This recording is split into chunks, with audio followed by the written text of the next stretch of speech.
Mate, we were raised so fucking differently. You know what I mean? Like, I remember, like, this is why I reckon that our generation had it better because.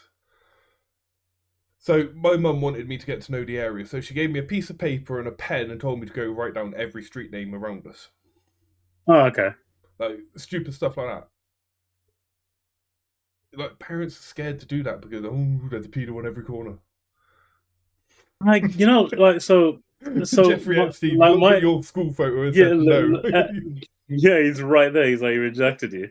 But no, I don't think we had it the best, to say the least. I think that we had it good growing up, but then we ended up growing up in the wrong time. I think that's the problem. So it's like, childhood was good, like the whatever years were good for you, but as you like become an adult, we're like in this weird midpoint where some things are okay and some things are not okay. Whereas back for us, everything was fine. So it's like it's not like the world was happy. Obviously, like the world obviously had their whole, their problems politically or like economically, whatever. Recessions and shit were still going on. Wars were still happening, whatever. But for the most part, England especially was fine, right? There was nothing going on like really bad in England. Like maybe you fucked up the price of something, maybe you fucked up like your imports and exports or something, like once in a while, but everything was priced right, everything was, you know like safer for some reason. I don't know why, how that happened, but it's like knife crime was much lower back then, like all that sort of shit was just not as high as it is now. And so I'm like, so the problem is, we like, again, we were born in like a time and an era where things were okay to do and things were okay to experience, whether they were good or bad. Like it was okay for you to get insulted. It was okay for you to eat an ice cream and feel happy. But now it's like everybody like gets pissy over both. Like it's not okay to be happy over an ice cream. It's not okay to call someone gay. Like I'm just like, dude, too fucking soft. And then, but the problem is because we're from the past, like sort of years of this sort of stuff developing, we're expected to be that sensitive as well, which is the problem. And I dislike that to an absurd degree because I'm like, the way I like explain it to my nephews, especially when they're learning shit at school, I'm like, I'm an old guy looking at a new world. That's what's happening right now. Like you have my old eyes looking at your world, and and to me it sucks. You know what I mean? Like I don't like the way the world looks right now. I like the way the world looked back then, and I attribute that to the reason I feel nostalgic all the fucking time because I just think about like what was compared to what is quite a bit, and I'm just like, what the fuck happened? Like, what the fuck really happened? Like, why is everything so upside down now? Don't get it. Like, The internet. and It dude, is but keep in literally the mind, internet and social media. Oh shit! I spilled yeah, but coffee. yeah, yeah, but dude, keep in mind, I grew up at a time where I was like the problem. You know what I mean? Like my like culture was the issue because of the whole terrorist thing and all that sort of Yeah, stuff. So like I like a first hand experience of racism, and yet somehow I think that was easier to deal with somehow compared to what I have to handle now somehow. Because like with racism, you're like taught about it all throughout school and it's been a natural thing through history. So you kind of know already like what to expect and what to deal with from that perspective. And I'm like, okay, it wasn't fun, obviously. It wasn't a good thing to go through, but yeah. Sorry. but yeah, you know what I mean? It wasn't a fun Yeah. thing that I experienced. Like I'm like, oh man, racism was like the highlight of my life. But it's like but the thing about it is like I knew what to expect from the start.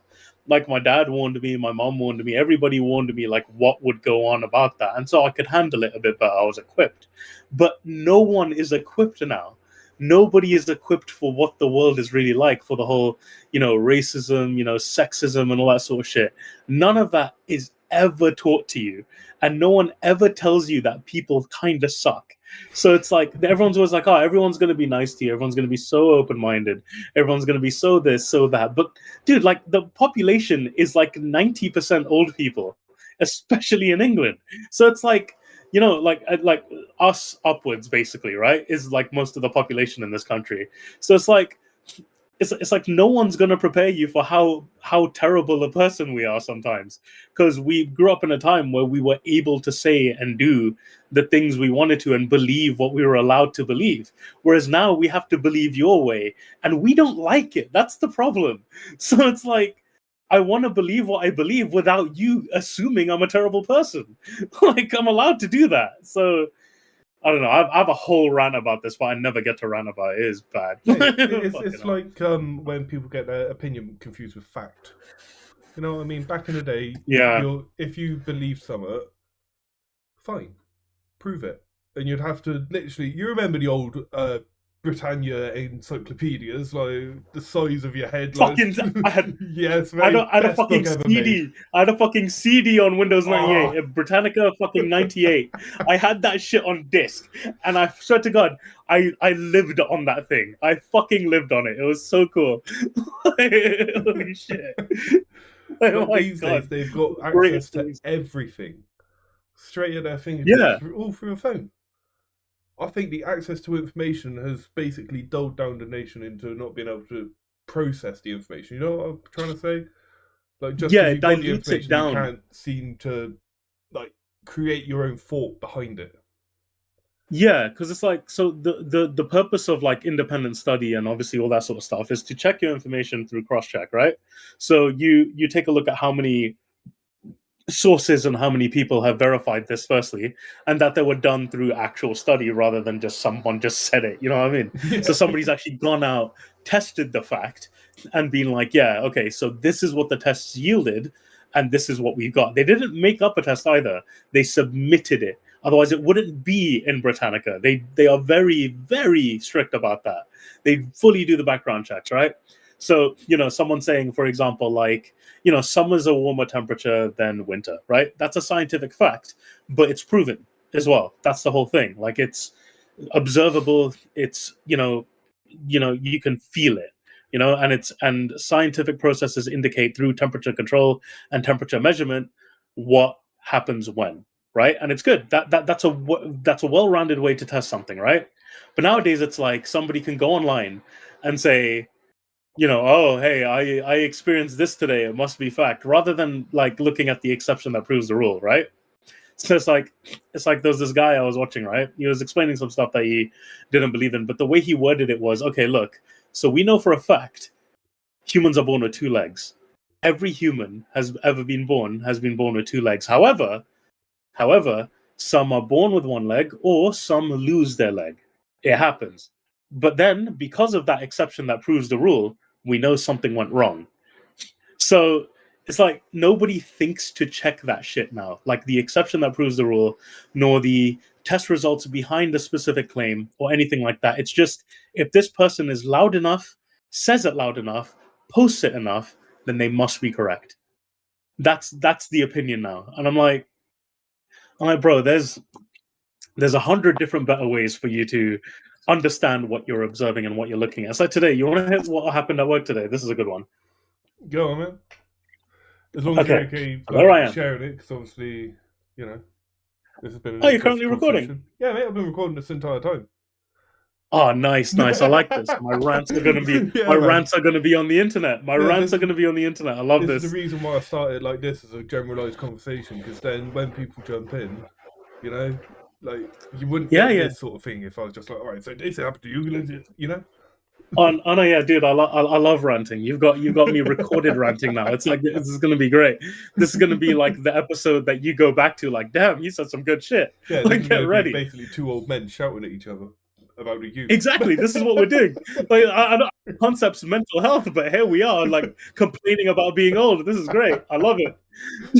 My Today back at work, hurts. right? So, Exactly. My back hurts.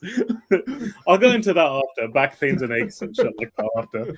Um, today I'm sat there at work and they go through the whole anti-vaccination process again. Like, oh, vaccines do this, la di da, and all that sort of shit. They cause this autism. We don't believe in that shit. Nano machines was a new one today, but I've heard that before. So I'm just like, okay, fine, whatever. If you believe there's nanites in there, you are welcome to believe it. Today, though, I got told that the cure for autism. Are you braced? Yeah, let's hear it. Okay, hold on to something. I mean this in the nicest way possible. Just hold on to something tightly. Right. The cure for autism is nicotine.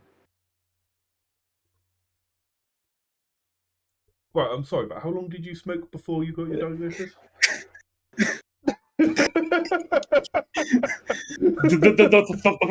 The floor is yours, Das. The No, thoughts? I'm just, mate, no. No.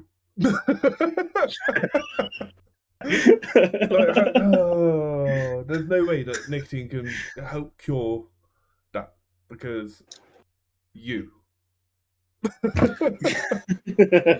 you've literally been sucking on a vape.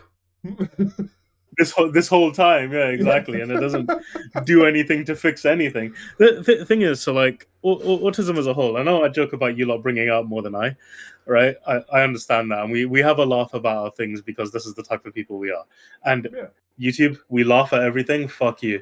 I'm just being clear, putting a disclaimer out there that we don't mean any malice. We just laugh about shit. That's how we cope, right? So back to that, right? So I know we laugh about it, but on a very serious note, I think of it as more like a superpower, because everybody always looks at it like autism, like, oh, this is the end of the world for my child. This is the end of this, and this is the end of that.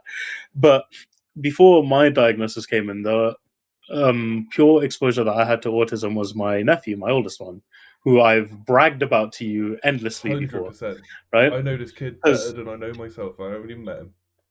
exactly, and to me, everything he does is like miraculous. It's not like oh he's just miraculous because he's autistic and he shouldn't be able to do that. It's because he does it better than us, and he's younger than us, and he has much less exposure to that information to start with. It's like we operate our phones and stuff like that to search for shit constantly, but he doesn't do the same thing. The thing I love about this kid is he reads. He does not Google shit. He always goes to a book to find out his facts.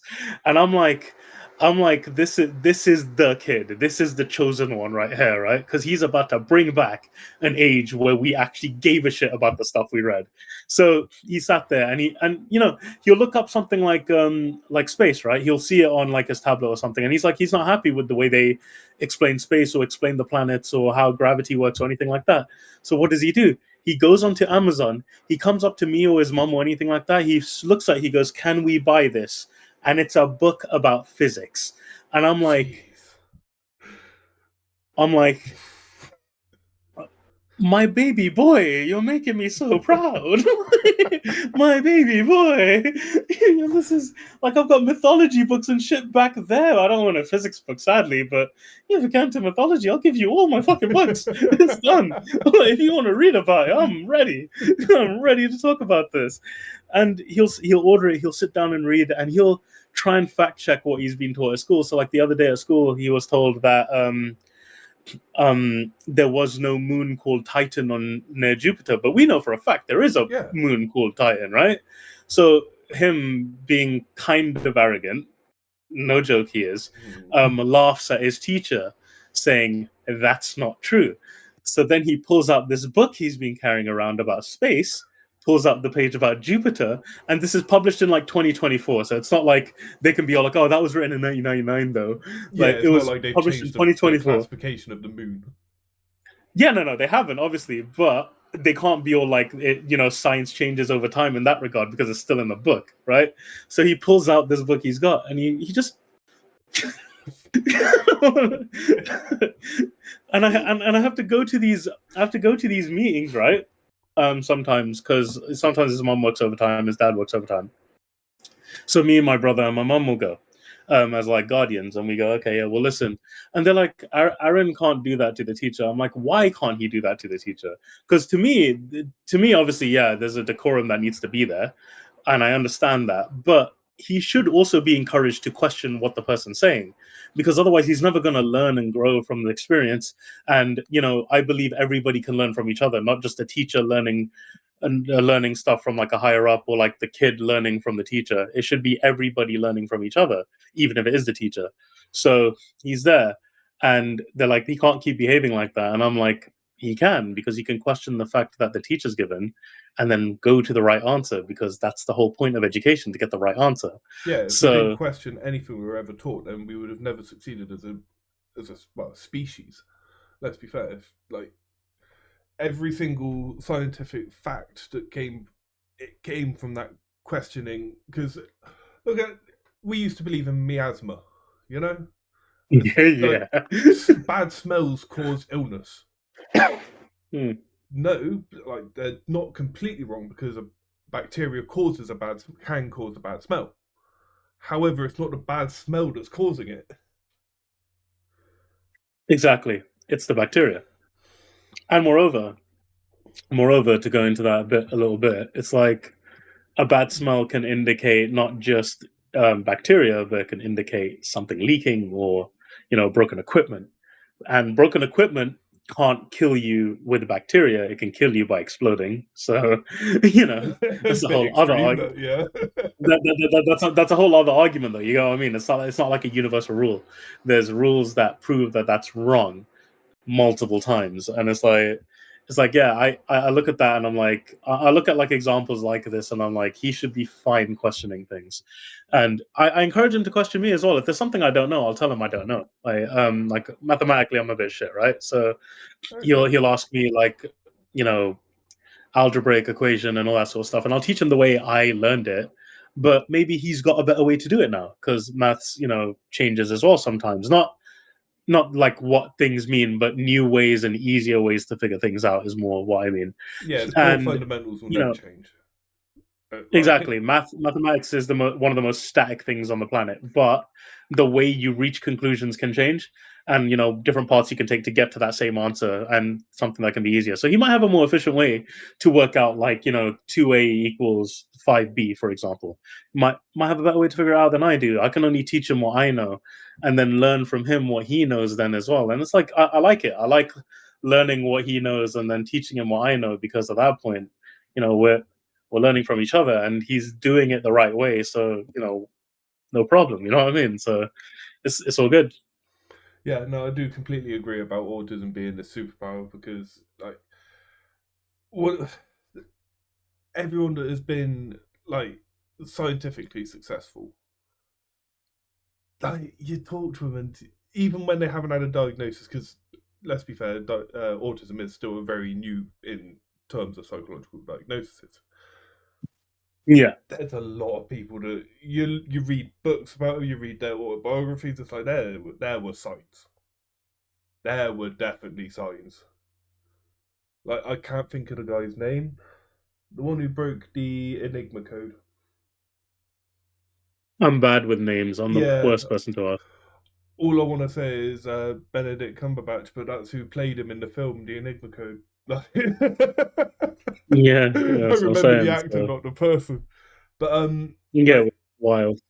when you read about him, you cannot say he wasn't autistic. Like, there's nothing wrong with it, though, because these are the people that Yeah, have exactly. led the world to become a better place. Sometimes worse, but Ah. more often than not better. That I Tomato, agree with. tomato. Scientific achievement is scientific achievement. It just depends on what it's used for, So, like, some people can take the science of, like, nuclear energy and take it to a different extreme, for example. So it's like, Yeah, but it everything can be depends. used for It's a good bit or it's a big bad. dependence. Yeah. No. I agree.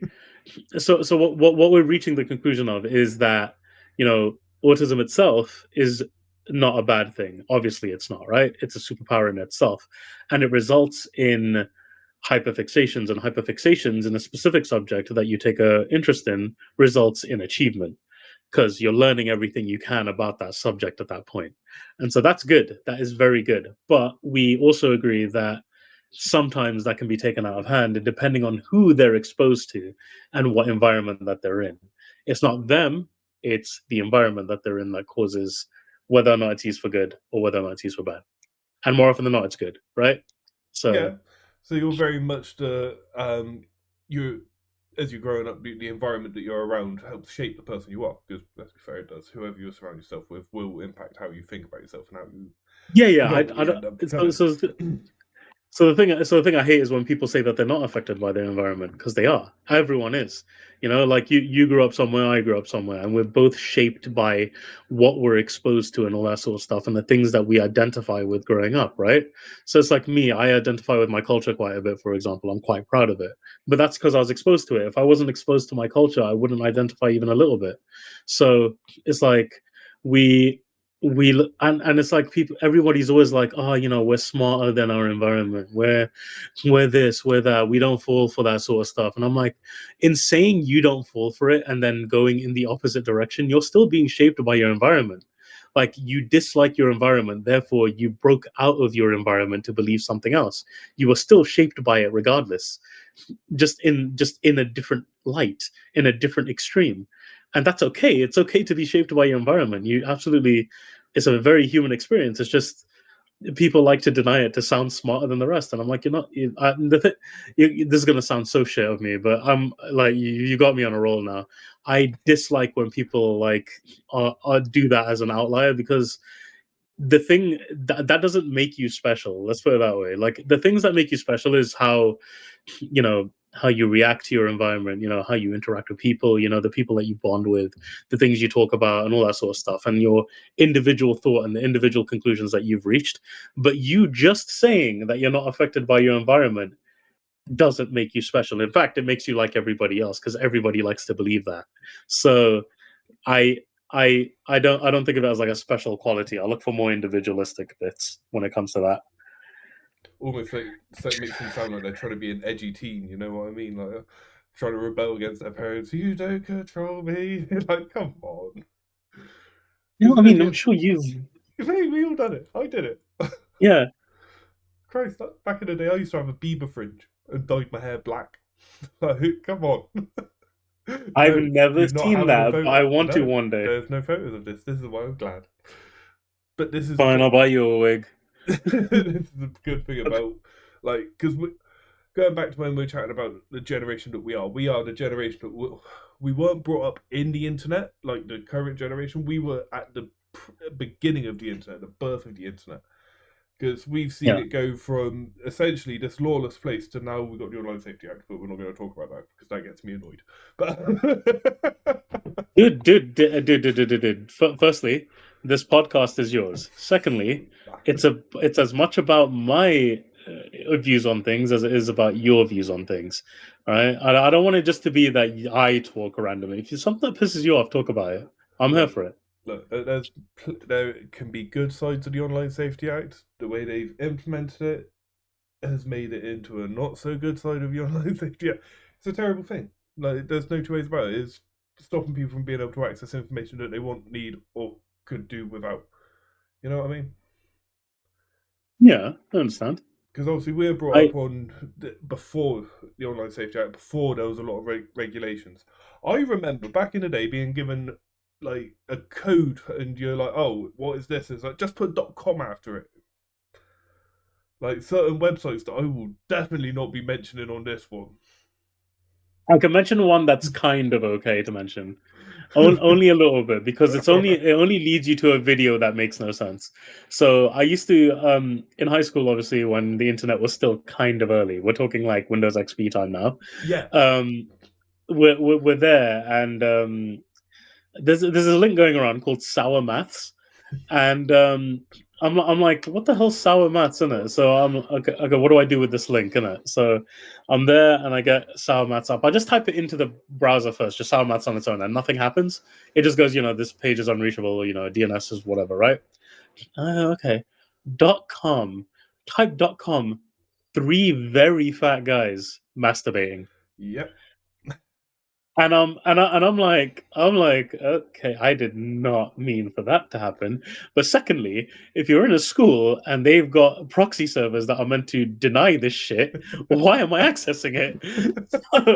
So and the fucked up thing is, back then there was no such thing as the whole, like, whenever your links can't close, it's because your browser's crashed. But this stuff forces your window open. Yep. It's not because your computer's crashed. So you can't switch it off unless you switch off the PC.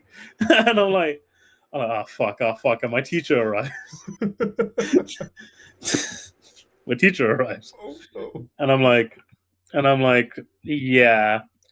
And her name was Linda. I remember her name was Linda, right? So she comes in and she's like, "What are you looking at?" And she brings up the window and she's like, "Okay, we're gonna have to talk after school, right?" And I'm like, "Okay, fine, we'll chat." And instead of thinking, that I clicked on a suspect link or clicked on a suspect whatever, she sits down and she's like, Is everything okay with you? Are you all right? Oh, Like, is there something you want to talk about?" And I'm like, "There's plenty I would like to talk about, but right now, no." And she's like, "Well, that link, made me wonder about your, like how you are doing, just in general, like socially and all that sort of stuff." And I'm like, "Look, I clicked on a bad link. I got a little curious about what the fuck the thing was because it pisses me off when I don't know something." And here we are. And she's like, "Well, look, if there's anything you need to talk about one day, we're here for you. You know, we as teachers, we care about our students," which, by the way, back then was bullshit. And 100%. and and she's like, "Yeah, no, you can go off now, but I might have to talk to your mother about this." And I'm like, "Ah, well, this is going to be difficult." Yeah. So she writes it in when you get diaries in high school and you have to get assigned. Oh, yeah. Jeez. I don't think they do that now, but they did that a lot back No, then, they right? don't. They don't. They really don't. And so she's written in my diary, opened a link to 3 heavy set individuals masturbating. And I have to go get my mum to sign that. And I'm like, "Yeah, Miss Linda wants to talk to you about something." And then my mom's like, "Why are you opening these things at school?" And I'm like, it wasn't on purpose. Like I just, someone sent me a link and it didn't work and I got pissed off and I tried to make it work. That's what happened. So, that was an awkward conversation. Because this all goes back to like when you were saying earlier about how when you were brought up, obviously racism was very rife, especially, but you had the people around you who would be able to turn around and basically say, "Look, it's just going to happen," and we haven't got that for the internet. We don't have that for the internet because we are those people. we we are that generation that has to be able to teach the next generation. Yeah, don't press on links that are suspicious, especially on a school computer. The thing is, it's not just the younger generation we have to teach. We have to teach the older ones too, like Yeah. quite a lot. It's like the other day, like we hired a new admin at work, right? And I was on site, so my trainee took care of everything, and for all the shit I give work, he's actually pretty good at his job. So I'm like, yeah, I trust you to handle all of this sort of stuff while I'm away, la di da. There's nothing I can do that you can't do now, so we're good, right? So he's doing his thing, he's doing all his jobs like he's supposed to. And we hired a new admin at work, and she received an email from a something that looked like a client but wasn't, right? And the thing Okay. that we know as people who have experienced phishing emails is, one, always look for context in the email because mostly phishing emails don't have context. Two, definitely don't click on a file if it's attached to it. And three, if you do click the file and it opens a hyperlink, then don't type anything into the hyperlink. Did all three of those things. It's just basic internet security. I know, and it's like today we had to run a lecture on how to spot a phishing email to everybody who was just older than us. And it wasn't, and the thing is, they're not older than us by much either. It's not like, like a 20, 30-year gap. We're talking a gap of a maximum like 8 years at most. So it's a shocker when I have to like do that because I'm like, I thought you would know, but apparently not. I mean, if you've used MSN, then you know like what to look out for. And everybody in the fucking rooms used MSN except my trainee because he's much younger than us. So Jesus, that makes me feel old, man.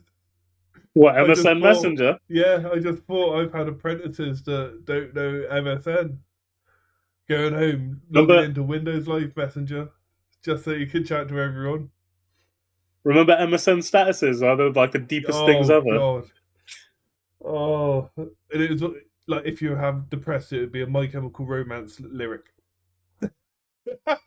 Mine because I was a massive reader would be a Khalil Gibran quote. Oh Every my time god. it would always be Khalil Gibran. I know I was a cringe teen. I know for a fact I was a cringe teen. I've accepted this and I embrace it sometimes because I accept it as a part of my growing up, right?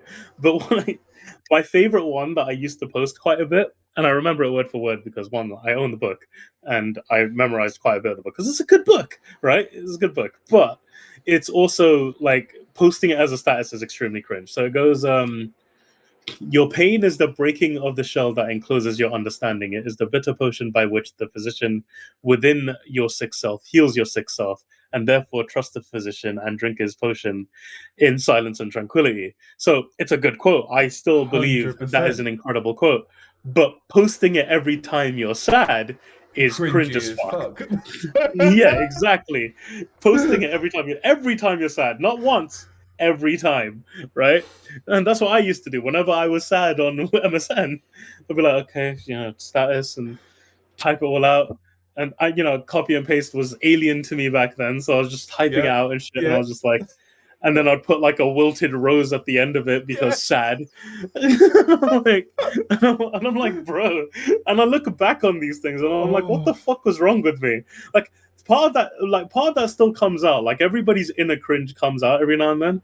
But I can happily say I'm not a status poster like that anymore. That would suck. Like that would suck so bad. It's part of growing up. Everyone needs to go through a cringe bit because if you don't, then it's going to happen when you're older. And then you Yeah, end up yeah. being like a TikToker who seems to think that they're like 21 when they're 44. You know what I mean? Yeah. Yeah. Doing their Yeah. little TikTok dances. Yeah. Not a fan of that. I gotta be honest with you. Nah. Not a fan. I don't mind. So I go into TikTok obviously for cooking content if I have it, and I Nice. like learning a new recipe. Like they're pretty straight to the point as well. They're just like, let's do some cooking, and then they like cut up some vegetables, cut up some meat, cook it up, and I'm like, oh, that looks good. I should try making that. But then every now and then there will be something really cringy that pops up on the feed, and the thing about cringe is you can't look away. You just You can't. have to watch it. You You you have to you you finish you're it. kind you're kind of committed the second they like introduce the concept, and you're like, fuck, okay, what do I do? And then like your entire body tenses up, your teeth start to grind, and you're like, fuck, why did I put myself through that? What am I doing to myself? And all that sort of stuff. The other day, I was reading about Tobey Maguire. I was like, oh, there should be a Spider-Man 4 coming out now with the popularity, right? So I Yeah. typed in Spider-Man 4 on Google, and lo and behold, there is a bit of news on Spider-Man 4.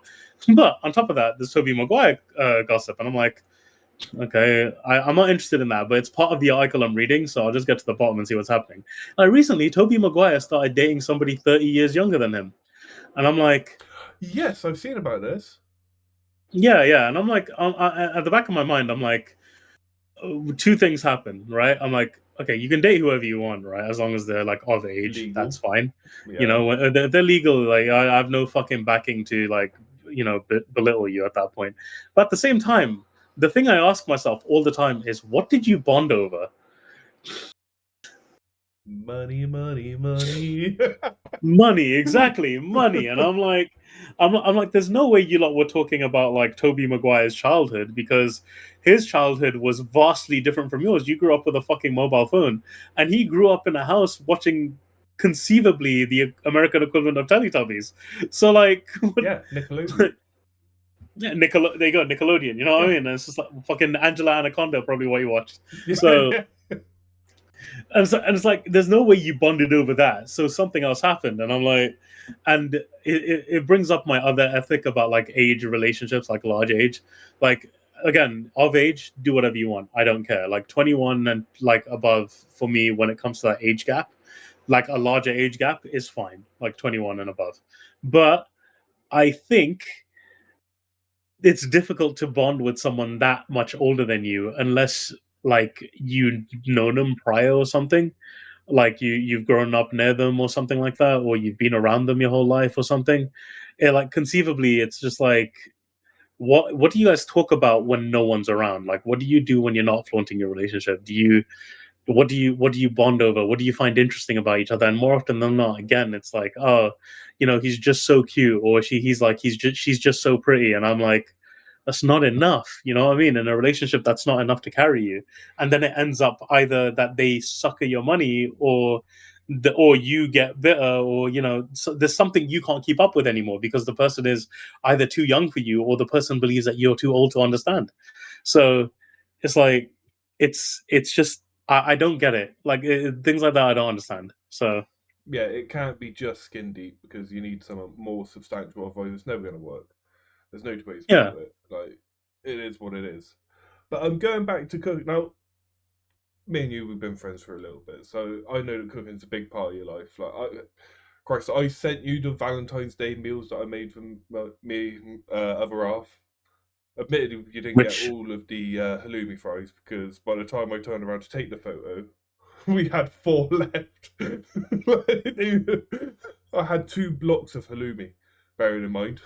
I made like 50. And you ate there well, was fucking hell, you 4 ate well left. that day. Yeah, man. I treat her well. But it was my first time properly making them as well. Use panko breadcrumbs to Nice. batter it as well because, your boy does it good. Your boy does it good when he needs to. But Yeah, panko's the one as well. Don't get it twisted. You know what I mean? That is the oh, one to use. 100%. Like ever since I started eating katsu, like proper katsu, yeah, nah. But so where did your love for cooking actually come from? Because I'm aware, like obviously your Oh, culture, it's very much ingrained in your culture. But is there other elements to it that like have brought it out? Because I mean, I've even read your cookbook, which we will mention at the end of this podcast. I know I should advertise it, so I've got a copy right over there that I can throw out and Yeah, show on we'll do that at on the the end. video when the time comes. Yeah, no worries. Just say when you want the plug. Yeah. There's a few influences in my cooking, so you're in for a long ride now. Good. You signed up. So um, the first influence shouldn't be a shock to you was my father. He had this like fundamental belief, not that cooking would make you happy or anything like that, but that the right meal can feed a million, right? So as a result, like I grew up on a lot of curry, I grew up on a lot of roti, naan, parathas, all that sort of stuff. But the thing was that curry itself can be made in large quantities for very little. Especially back then, it was dirt cheap, and we weren't a rich family; we were very poor. You know this already. Yeah. So, whenever he sought to make a meal for everybody, it would be something like a big I used to call them by their Indian name a lot, but I know now they're fucking pots, right? But in my language, they call them patila or patila, right? And so I'd be like a big patila of lamb or a big patila of chicken, right? And lamb back then was cheaper too. So he would buy lamb, he would buy the spices, and he would make like 4 days worth of food easy, right? For the whole family. We're a family of 6. So that's a lot of mouths to feed. And the fact that he could make that much for that many people and make it last, insane. So that fundamental belief was like, how do I feed that many people when I need to? And so if I want to hold a dinner, if I want to do this, if I want to do that, then how do I do that? And so I'd ask him, like while he's cooking, I'd be like, hey, so what are you putting now? What are you putting in now? What's this? What's that? Tell me, yogurt. He'd tell me, I got a masala, chili powder. You got to do this first, then you got to do this. If you want it to be soft, you've got to do this. And it was the learning process at first to learn how to provide. So cooking started out as providing at first for me. And I have to know because it's a basic life skill. I have to know how to cook a meal for myself for when I grow and I want to eat, or if I want to feed other people, I need to know. So I learned the basics from him. Cutting, toasting, frying, just the simple shit, right? And then this one's a funny influence. Are you ready? No, So right. one day we finally get Sky TV. We finally get Sky TV, right? Because we can afford it now. Jesus, And you I'm went like, from oh, poor to rich. yeah, yeah, fucking Rishi Sunak knows all about that, right? Yeah, So, having Sky in my area, if you had Sky, you were considered like upper class. No one had Sky yeah. around me. So I remember before I got onto this influence with Sky with all that, right? Sky TV when they came out first, they were releasing area by area, right? Yeah. So whenever they just came to an area, they would do like a beginner's deal, right? Where you could get all the channels for a good price. So my dad landed a deal where it was £7 a month for all 999 channels at the time, and it was that for 18 months. I was like, my guy, like now, like back then, I'm like, oh, cool TV, but now looking back, I'm like, that is an insane deal. Holy fucking shit! That What really the is. fuck? Yeah, like right Legit now, 50 right quid now for without any Sky. deals. Yeah, exactly. Right now for Sky, I'm paying £31, right? For basic Sky. You know, like just for the bare minimum of shit. No movie channels, no nothing. I'm looking back then, you got all the movie channels, the cooking channels, documentary channels, £7 a month. I was like, fuck me, that's an incredible deal. Now I'm looking back, I'm like, I want that. Give me that deal. Like, give me a beginner deal. Like, what the fuck? But yeah, Sorry. we started watching everything, and I was like, yeah, I need to see everything that TV has to offer because I hear about it in school. Now I get to like see it for myself, and obviously, anime and all that stuff happened. But the guy that came on TV that I saw that I wanted to cook just like with the same sort of love was Ainsley Harriott. That That's the guy. explains a lot. That really does. Because He didn't he also do Ready Steady Cook? Was it? Ready Steady Yes. Cook. He did Yes. he did Now I cooking remember. segments on his dance shows. He did Yeah. all kinds of like documentaries going to other countries. The one I vividly remember that I watch to this day sometimes is Ainsley's Barbecue Bible. That one is a big one for me because that shows a lot of his like his love for the craft, and he's never telling you and the and it's like from my culture I learned to cook with your feeling more than anything because we don't measure. Like in Asia, we don't measure at all. We just throw things in a pan, and if it tastes fine, it tastes fine, right? And here's Ainsley, who's not Asian, right? Cooking the same way my dad does, except he presents the food. He doesn't, just cook it and throw it on a plate like we used to. He puts, some garnishing. He throws some greens on there to make it look pretty and all that sort of stuff. And he's talking about like the history behind the meal as he's eating it and as he's cooking it. He's like talking about like kleftiko parcels, which are like a lamb parcel that they used to cook during war times in Greece. And I wouldn't have known that if he didn't Yeah. mention that. I would have just thought cooked lamb delicious. But they would cook it into the ground and they would like use it to cover up the smoke and like use coal and wood underground to then cook their kleptico parcels, but then cover it in dirt to make sure that it doesn't, alert the enemies that they've got rations on the way or that they've got rations that are readying. And then that then ended up transferring to what we do. Like in Asia, I'm just like, okay, so in India, they have something called a kati roll, right? Which you cook by putting on a skewer and putting it into the floor while there's wood burning underground. And I'm like, there's so much similarity. This is crazy. So I'm watching intently with my eyes wide open. I'm like, this guy's doing magic. And I'm like, I need to see more of this. So I started religiously watching Ainsley Harriott. Like every fucking show he was in, I started watching it like there was no tomorrow. I was like, I need to know more about this man, right? So obviously, the memes come out and he's like, oh, you want the only virgin I'll be having tonight with the olive oil, right? So whatever, right? But he had this like this poise, like this character that he portrayed within his cooking. And as a result, his cooking personality transferred into whatever he was making, and it could have been the most basic thing. Like I remember in one, he was just grilling fish. That's it, throwing salt and pepper onto this fish and some lemon. That's it, and then you just put it on a grill. That is a simple recipe. It's 4 ingredients, right? And you just throw it onto the grill and you wait. There's nothing else you need to do, right? Even I could But do I that, watched right? him and yeah, exactly. And I watched him do it, and he put so much character into it. When he was cutting, he was happy. When he was talking about the fish, he was singing songs about the fish. And I was like, there's no way cooking is this fun, because I was of the opinion that cooking was just survival. And I was like, there's no way it's this fun. But then I started thinking, okay, what if I made it that fun? What if I started cooking with passion and with purpose and with that ideal in mind, that I can make a meal that would be happy more than anything, right? So I never got the presentation shit down, but I started trying to inject joy into my food. So I did, and I succeeded, and it was beautiful. I can't imagine not cooking now because of it. And then it ends up being that I see anime for the first time, and I'm like, food is a big deal in anime too. Like Dragon Ball, they eat so much. In One Oh Piece, yeah. Sanji is a chef.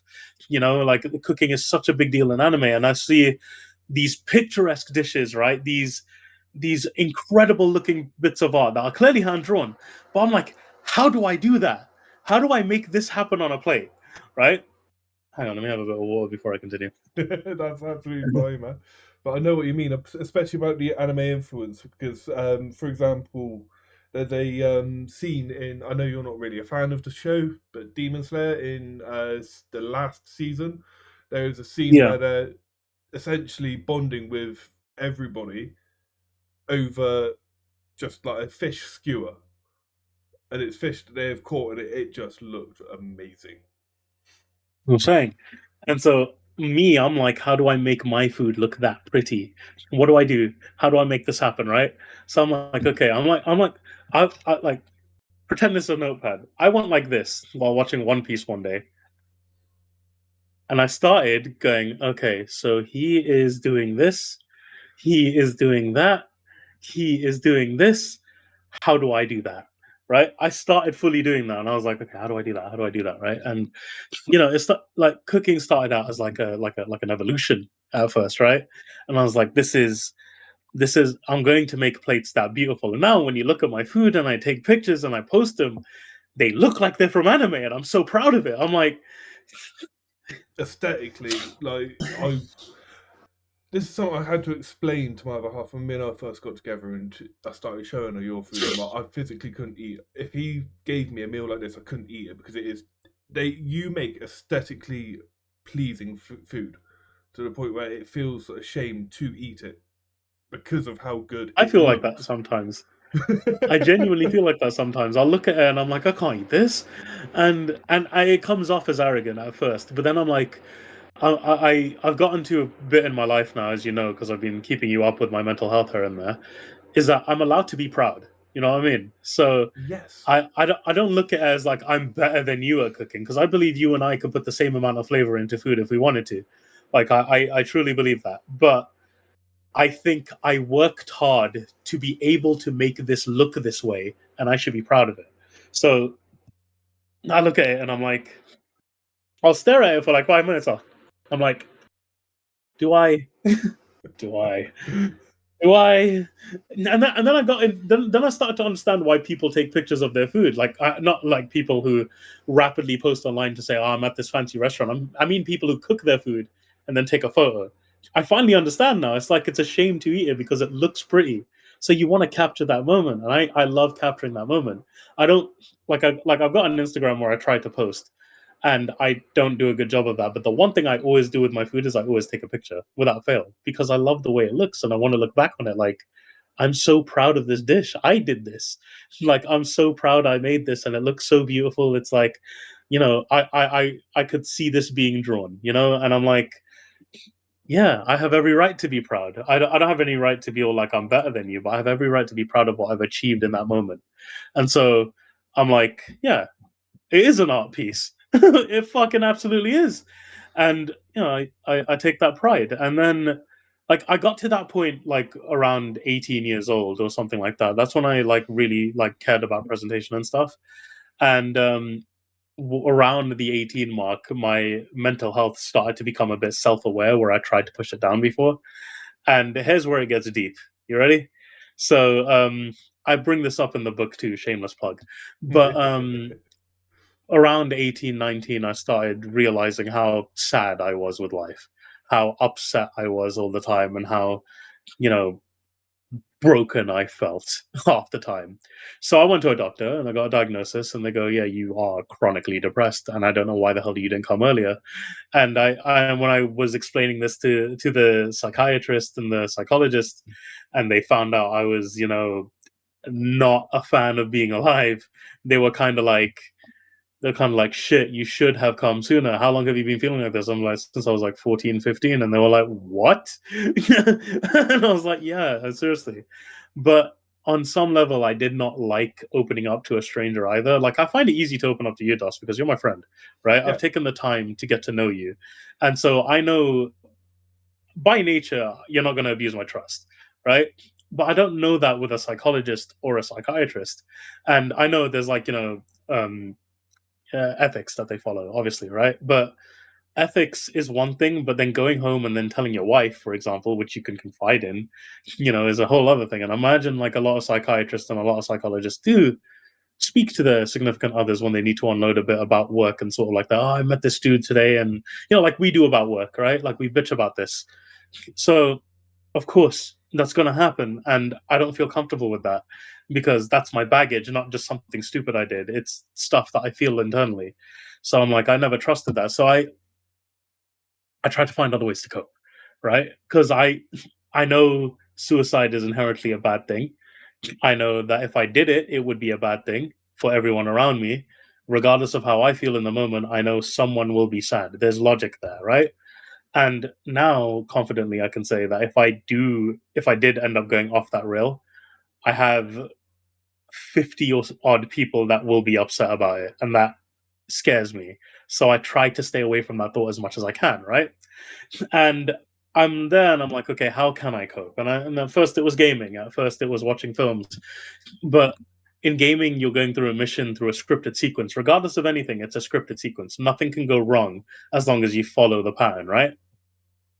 So I was like, okay, how else can I cope? What else do I love doing? Cooking. Cooking is what I love doing. So the kitchen is my safe space now. I sit there and rather than look at like cooking as just an exercise in feeding myself and showing off my talent, I look at it as a time to think, as a time to vent, as a time to process, as a time to clear my mind. Because when I'm cooking, it's me and the dish that are being there and crafted, right? I'm learning something from the cooking experience and I'm putting something together on the plate. So I'm sat there like, this is a challenge, this is a thought, this is a this is a that. And it's not overwhelming because I love what I do. I love doing the thing. So I'm like, I can enjoy this moment and I can cope with what I feel on the inside as long as I'm able to continue doing this. And so everyone's always like, you can't cook every day. And I've never told anybody why I cook every day before. You're learning for the first time now. Well done, right? It's not like cooking every day as in, oh, I threw something in the microwave and cooked it, or I reheated this meal, or I did some meal prep. No, I cook something from scratch every single day because I have to. This is something that helps me cope so much and really clears my brain in ways that you cannot imagine.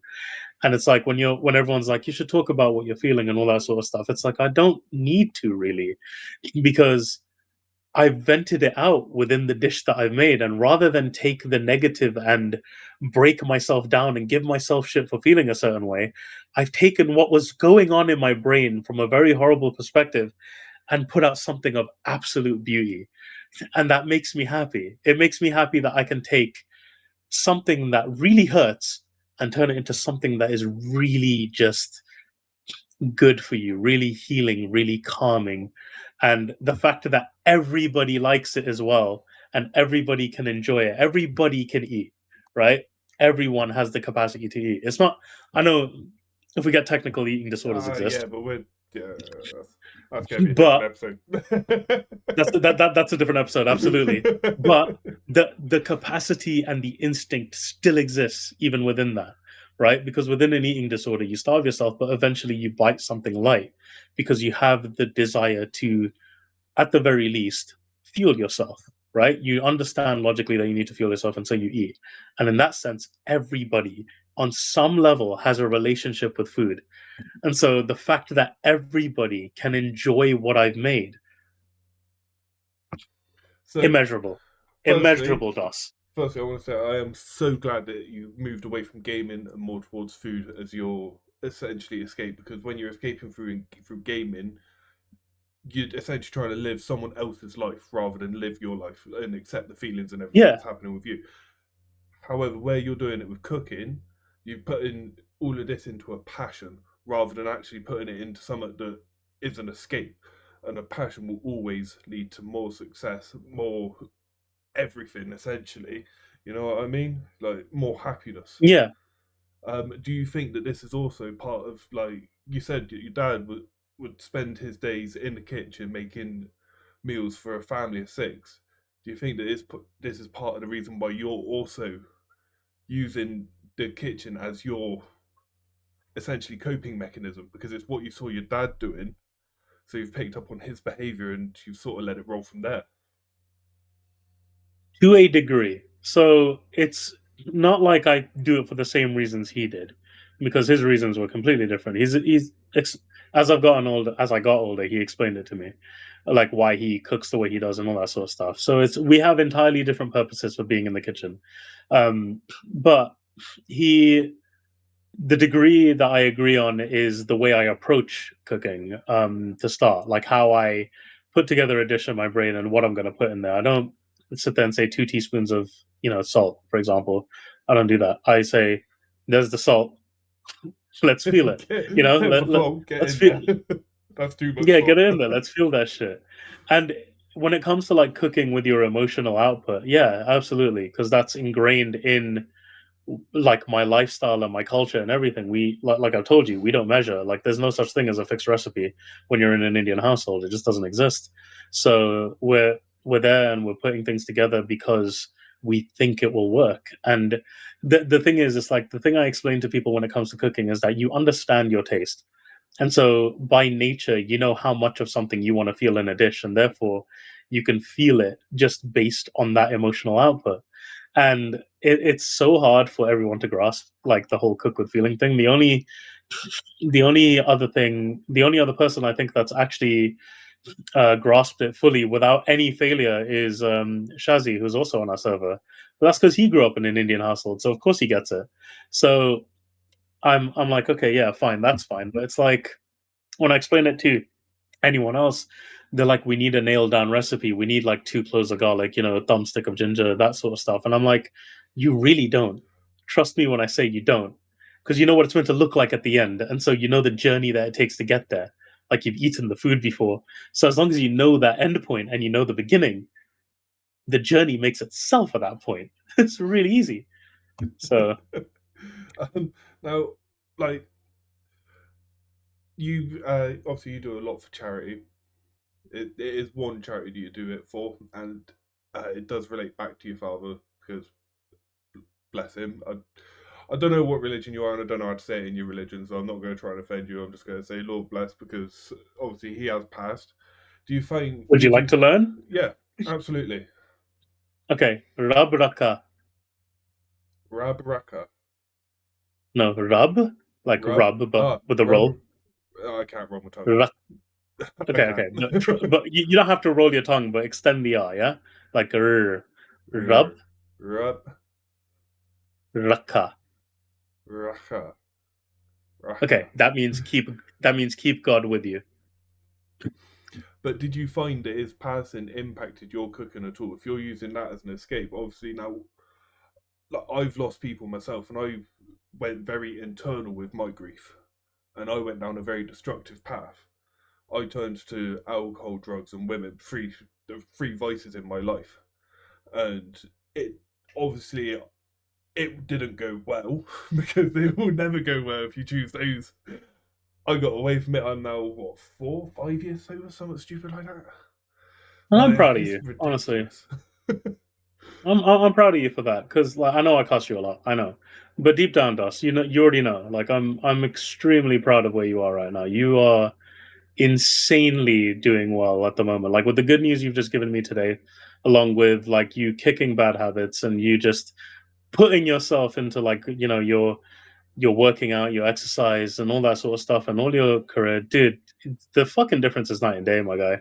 Like Thank you, you've man. you've really fucking hit some real barrier that people struggle to do, and yet you did it with your willpower. And dude, you're a fucking inspiration. I'm I'll telling you. tell you now that it's day to day.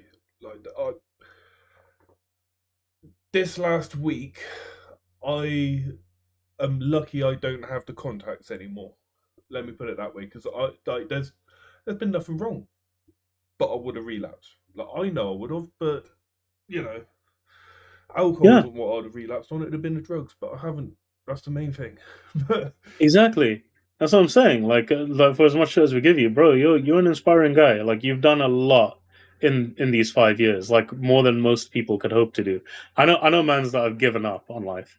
Like they've just decided that their mum or their grandparent is going to look after them, and they lead like a neat lifestyle, which not employed, educated, whatever that means, right? yeah, no, And that's not for me. And here you are. You've had like the probably some of the worst mental health issues I've ever seen in my life. You've had a very not that you suck, Dos. I'm just saying like your brain was in a bad place at one point. Okay, to be clear, like just so YouTube doesn't think I'm cussing somebody like that, right? You've had your addictions and all that sort of stuff, and in the 5 years you've been working on kicking that and doing all of that sort of stuff. Look where the fuck you are now. You did an entire charity stream, right? And you went through that pain, Twice. through pure pain, One where I page. know. And the thing is, that kind of pain, that kind of physical and mental pain that you put yourself through there that day, I know back then would have been some other coping mechanism to deal with it afterwards.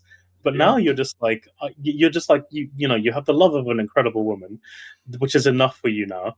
You have a job. You have these kids that are gonna like that look up to you, even if they are kind of shitty at some point, because kids are like that, right? Like I saw the sign that they drew for you. You showed me it. It was fucking beautiful that they look up to you like that. So you you in these 5 years have become two kids' idols. You've become the love of someone's life, right? And you've become an insane fucking weightlifter. Like I wish I could lift like you. I can't. I could work towards it probably, but right now, if I could wish for anything, is to have your physical strength. Because goddamn, like, so it's like, dude, you've done incredible. I think you undersell yourself sometimes, but you've done absolutely insanely well. It's a process. I've still got a long way on my journey. But anyway, I was asking on the question. I remember we talk about you too, so shush. Mate, you know This how is it is. this is how I this don't is. like talking about myself because I know, this I is know, part I of my know, I mental know, stuff. but you also know how I am too. I like Yeah. letting other people talk. So, you should absolutely talk about your achievements as much as I'm talking about myself as well, because I like hearing about them. I like hearing when you succeed. So, and I'm sure like listeners will love to hear when their host succeeds.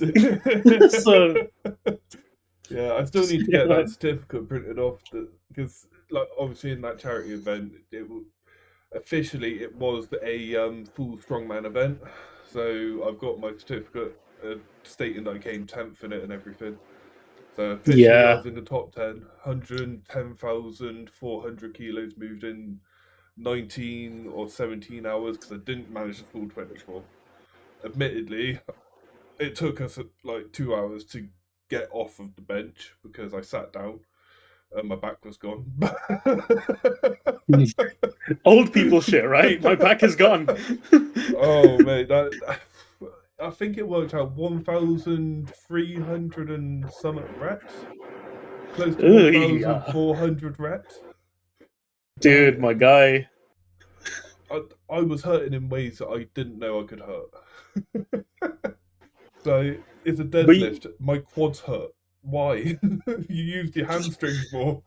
Well, my hamstrings had died, so I was using my quads. there you go. Like your body compensates, which is a great thing. Dude, you came 10th on your own. Like you were the dude doing it for your gym. Like, and I think you undersell that to yourself too a little bit. You were solo. I know it was a Yeah, global event to raise charity overall, but we're talking the representative of one location was you, just yeah. you. Mark keeps saying that every time I mention it. Like, as I'm there leaving, he's like, "Oh, so who else was there?" I'm like, "It's me, and I'm lifting. I've got my other half with me, feeding me food and giving me coffee. But you've done it on your own." Well, no, she's here with me. She's looking after me.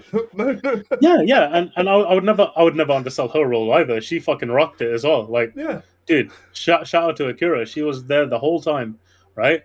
I'm not gonna yeah. say her real name because She you cleaned the know. whole gym as well just to be helpful to the owner because obviously the owner get let.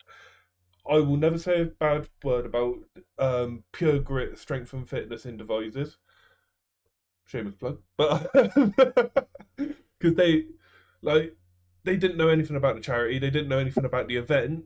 They just heard it's a mental health charity, and I'm doing an event. They opened their doors and were like, "Yep, you can come in, do it for free. All you got to do is get insurance." Got the insurance, explained what it was for. She loves it, and yeah, like we raised what 600 and something pound, nearly 700 Yeah, pound, like, when including when they gift were aid. do when they were doing the live figures, we calculated it at the live figure time. I know the figure's probably higher now, Yeah, it definitely, ended up but just under 5 grand, so I raised like a tenth. No, no. You raised just over that. You raised like an 11th or a 12th, Yeah, right? yeah, But dude, you no sorry, not an 11th or 12th, an eighth. The lower yeah. fractions are higher. I'm an idiot. See, maths is not my strong suit. But like, but dude, on your own, you did that. So dude, you should hold yourself high for that. Absolutely, because that's an insane achievement for one guy to pull off. Whereas everybody else had backup of beyond food and taking care. We're talking people will had people lifting weights alongside him. You didn't have that. You had yourself lifting weights and no one else. So you sir, be proud and don't ever undersell that, okay? Yeah, we'll see how the next event goes because yeah, got obviously a couple more competitions coming up, providing injuries heal. But but anyway, back to the question I had Yeah. for you, man. Yes, sorry, go on. Essentially, did you find that your dad's passing ended up impacting either your cooking or the amount that you're cooking? Because using it as a way to cope, like I was saying, I internalized my grief. Did you end up internalizing it? Because I know you disappeared a lot from the streaming aspect of your life that you had at the time, and like we all, obviously, me and you carried on talking because unfortunately you can't get rid of me. We're boys, man. I fucking agree. Like, absolutely. I can't. If I fucking moved to Antarctica, you'd find a way to contact me. Oh, don't say that. I still remember the first when you were in that stream and you told me I mentioned the location. You're like, "Oh, I live there." I'm like, "You what?" Streams going on, chats there, chatting. I'm like, "Nah, don't care about them. No." Yeah, so I lived where you frequented. Oof. Yeah. we probably mate, we probably walked right past each other. A few times. I can imagine we have. Like you were saying you live like you were hanging out like around I think 6 streets away from me. Yeah. I'm sure I used to go there a lot, so I'm like, I've definitely seen you before. Then I just don't know. Like I just don't know. Like fuck. Which is surprising because I would have been the token white man in the area. Oh yeah, 100%. Like you would like we play spot the Indian when we go somewhere else. In where I live, it's spot the white guy. 1000% It was is. great. They loved me. It was. Fucking guy. But yeah, how did it end up To your question. impacting you? Your food and like To- how you cooked or the amount you cooked? It slowed me down to start, to be honest with you, because at the time it was like a week that we had to work on, the body, the arrangements for the funeral and all that sort of stuff, and I just didn't have time. Yeah. My mum ended up not wanting to eat. Understandably, she just lost her life partner. So my goal didn't end up being cooking for the sake of like my mental health at that point. It was to cook to feed her. So I needed to make sure first and foremost that my mother was eating. The rest of us are fine because we're young enough to handle it. But my mom's old, so she stops eating, something could go wrong. And I'm like, okay, so when I cook, I've got to make sure first and foremost that she eats before I eat. And I found obviously that cooking nostalgic dishes worked, like cooking the lamb kadai, cooking the mushroom sabji, and all that sort of stuff worked. So I started cooking those things a lot. Probably not to the same effect because Dad had the secret ingredient that, by the way, he put in his phone when I went into it. A couple of months later, he wrote down like, dude. Before I go into like the cooking effect, do you want to hear some real fucking beyond the grave shit that happened to me? All right, go on then. Okay, beyond the grave, right? So obviously, as you know, right now because I'm caring for my mom, she's got disabilities of her own. I live with her, but I pay everything, right? As the son, that's my job, Yeah. right? Yeah. So I'm there, I handle all of that stuff, and one thing my dad would always threaten us with is that because I lock up everything, right? I lock up my room, I lock up everybody's room before I leave the house, for safety and all that. But my dad would be like, I have the key. I have the key to your room. So whatever secret you've got in there, I'll find it. right? He's been saying that my whole life. He has not just been saying that in my adult age, in my teenage. He's been saying that since I had a room of my own. That's when he's been saying that, right? So I'm there and I'm like, okay, there's no way this is true, right? So one day my key breaks to my room and I'm sat there like I've got to break down my door. So I started kicking it lightly to see if I could break the lock, but we build really well, so there's no way I'm breaking the lock. And then I was like, Dad said he had a key somewhere, right? I want to see if that's true. So I start looking through his bags and all that sort of stuff, and there's no key, and I'm like, I knew this old man was bullshitting, right? He was chatting shit. So then, dude, it's gonna get crazy. Are you ready? So I go to the toilet and I do my business, and I'm sat on the toilet. I'm like, fuck, how am I gonna get in my room? How am I gonna get in my room? And from the corner of my eye, I noticed something. The lock to the fucking bathroom is a key. It's not a knob. So I'm like, why is it a key? Because I remember the lock broke, right? And I remember he had to replace it like a long time ago. But I don't know why he replaced it with a key. So I was like, okay, I'm looking at this key. I'm like, there's no fucking way. No fucking way this happened, right? So it's jammed in there. So with like Right. all of my power, all of my fucking power, I pull this key out, right? I take it out and like just I'm like I'm looking away from the key at first. This is like a proper movie moment for me, right? Because I part of me couldn't comprehend what I was about to see because I knew what I was about to see, but I couldn't comprehend it. Then I bring the key to my face, and it's the same fucking pattern as my key to my room. I go, there's no fucking way. So I go, Mum, hang on. She goes, I thought you were breaking down the door. I go, hang the fuck on, right? So I go upstairs and I turn the key. Lo and behold, the fucking door opens. So I'm there, and I cry at first, right? Because I'm like, holy fucking shit, right? And I'm like, you're fucking dead, dude. Why are you playing tricks on me now, right? So I sat there and I'm like, I'm looking at this key and I'm like, this is not just happened and then it started to align. I was like, I use the toilet the most, I eat the most, and as a result, I'm in the toilet. I use the bath the most. I use the shower the most. I spend more time in the bathroom than anyone. Of course he put the key there. That makes sense. Because then I would have found it. No one else would have found it because everybody else walked past that key and didn't see it. Yeah. They just saw it as a lock. So of course it's me. Of course it's me that discovers this key. And I'm like, I cry and I'll go downstairs. I cry to my mom and my aunt's over at the time, and I cry to her like, "Do you see this shit he just did? Do you see this shit he just did?" And then they have a laugh. He's like, "Yeah, he's like fucking 3 weeks dead, and he's still making you look like a fucking retard." And I'm like, God fucking damn. And I'm like, that is some beyond the grave shit. And then the second thing that happened was the note down that I was telling you about. So I was going through his phone because we were trying to find some documents that he saved for some land that we had in India that we were trying to pass off to my grandfather because, bless him, he gave us $5,000 for the funeral and he didn't ask for it back. So I goes to him, he can have the land because it's in my name now. So I was like, I'm going to sign it off to you because you'll do more with the land than I will. And if you decide you don't want it, you can always either pass it back to me or you can pass it back to someone who deserves it, right? So I was looking for that document because it started out in Dad's name and I needed that first. So I'm going through the notes, I'm going through the documents, I'm going through all of this, and I find this Word document, right? It says lamb on it.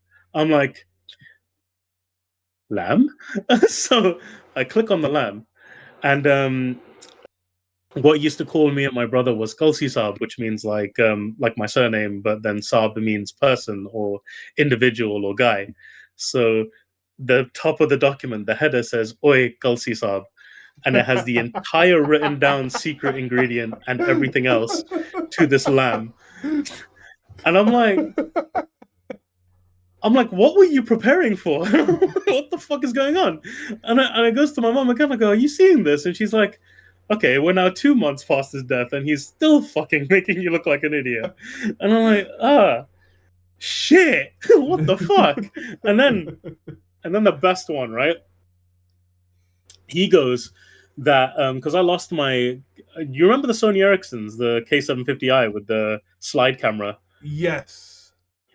So I thought I lost that, right?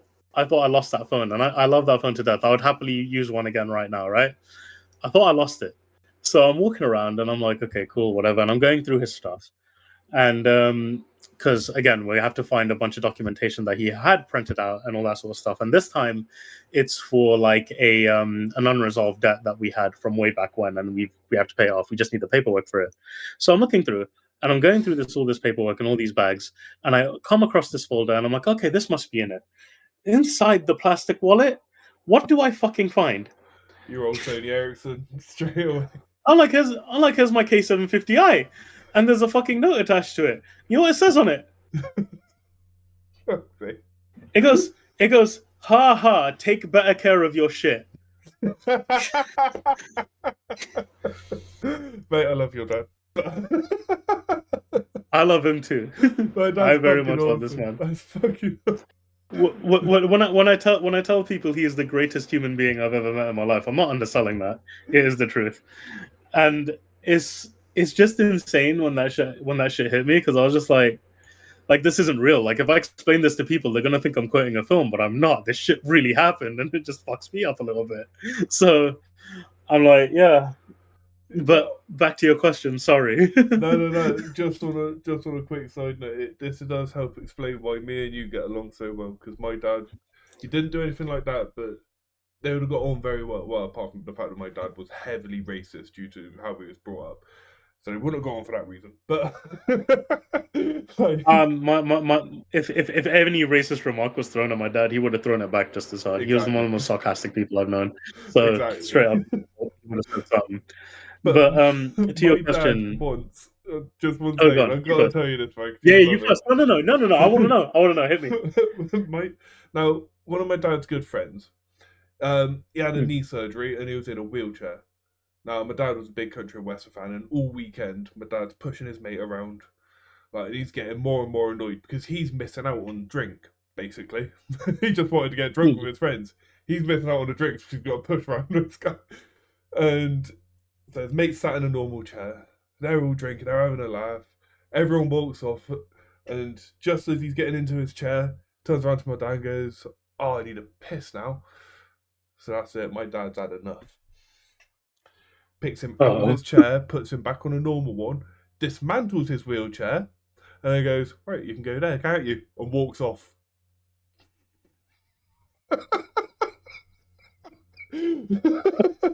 Hotel bar.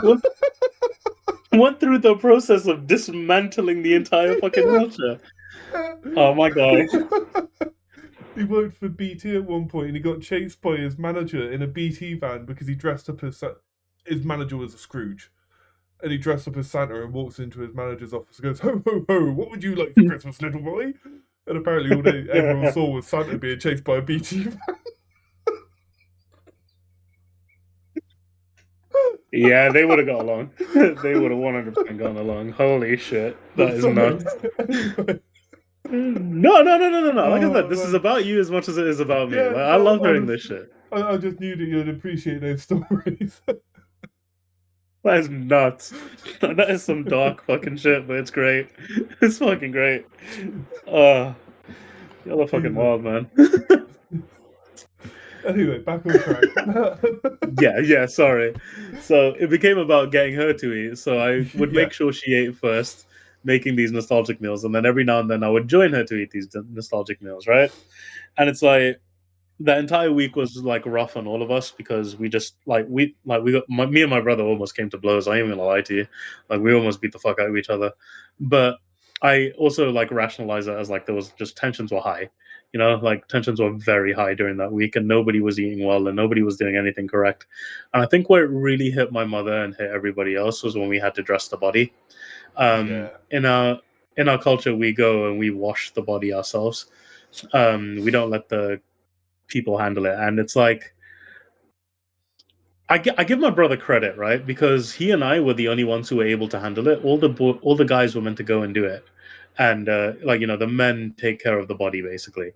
And we didn't flinch, we didn't break down, we got on with the work, we did the job, right? But everybody else, my cousins, my uncles, everyone either threw up or had to leave. because they just couldn't handle what was going on. And I get it. Like, this guy's a monumental dude for the family. I understand. But also, to a degree, there's like things that you have to do, you know? Yeah, And I was like, I have to do this. But that's when I had an eating problem at that point, because I didn't know how to handle that. So I go into the kitchen, and for the first time in ages, I don't make art. I don't make my food the same way I do normally. I throw a sausage in a pan, I cook it, I throw it into a plate, I cut it into pieces, and I eat that. Because I don't know what to do with myself. I'm like, what do I eat? What do I put together? How do I, what am I supposed to do here? And like during that entire week, it was either a nostalgia meal or a eat to survive meal, and it didn't work very well. And during that entire week, as you said, I was off streaming, I was off everything, and I didn't have any of that to offset it. I didn't have I wasn't like coming back to the community to talk about it or anything like that. I was just kind of trying to find ways to function without having to do too much. So I got lazy, and I got complacent, and I got like really stupid about how I was cooking and how I was eating, and it was just not a great time. But it was what it was, and I can't look back at it in shame, because I get it. Grief affects everybody differently, and it affected me like that. So about a week and a week or two later, when everything was like settled, the dust was gone, and all that sort of stuff, the body burned, and whatever needed to happen, I tried again, and it took me a second to get back into the mindset that I could make artwork again, because I was still sort of like flopping things because I couldn't think about anything else. Um, but then, like over time, like healing happens, and like I said, cooking heals me, and so the repeated action of trying to put things together resulted in my cooking becoming the way it was prior to his death as well. So, that's where things started to like click into place for like people wanting to see more of the food, people wanting to create like entire food sections just because I'm in their server or anything like that. It ended up coming from the fact that I needed to figure myself out again, so I did. And it's appropriate that cooking helped me like just find out who I am again. It was nice, and it affected it during, but it also recovered after. And I think that kind of like was where I was in a mental sense as well. That I wasn't doing well at first, but then the recovery began to happen the second I started to do that again.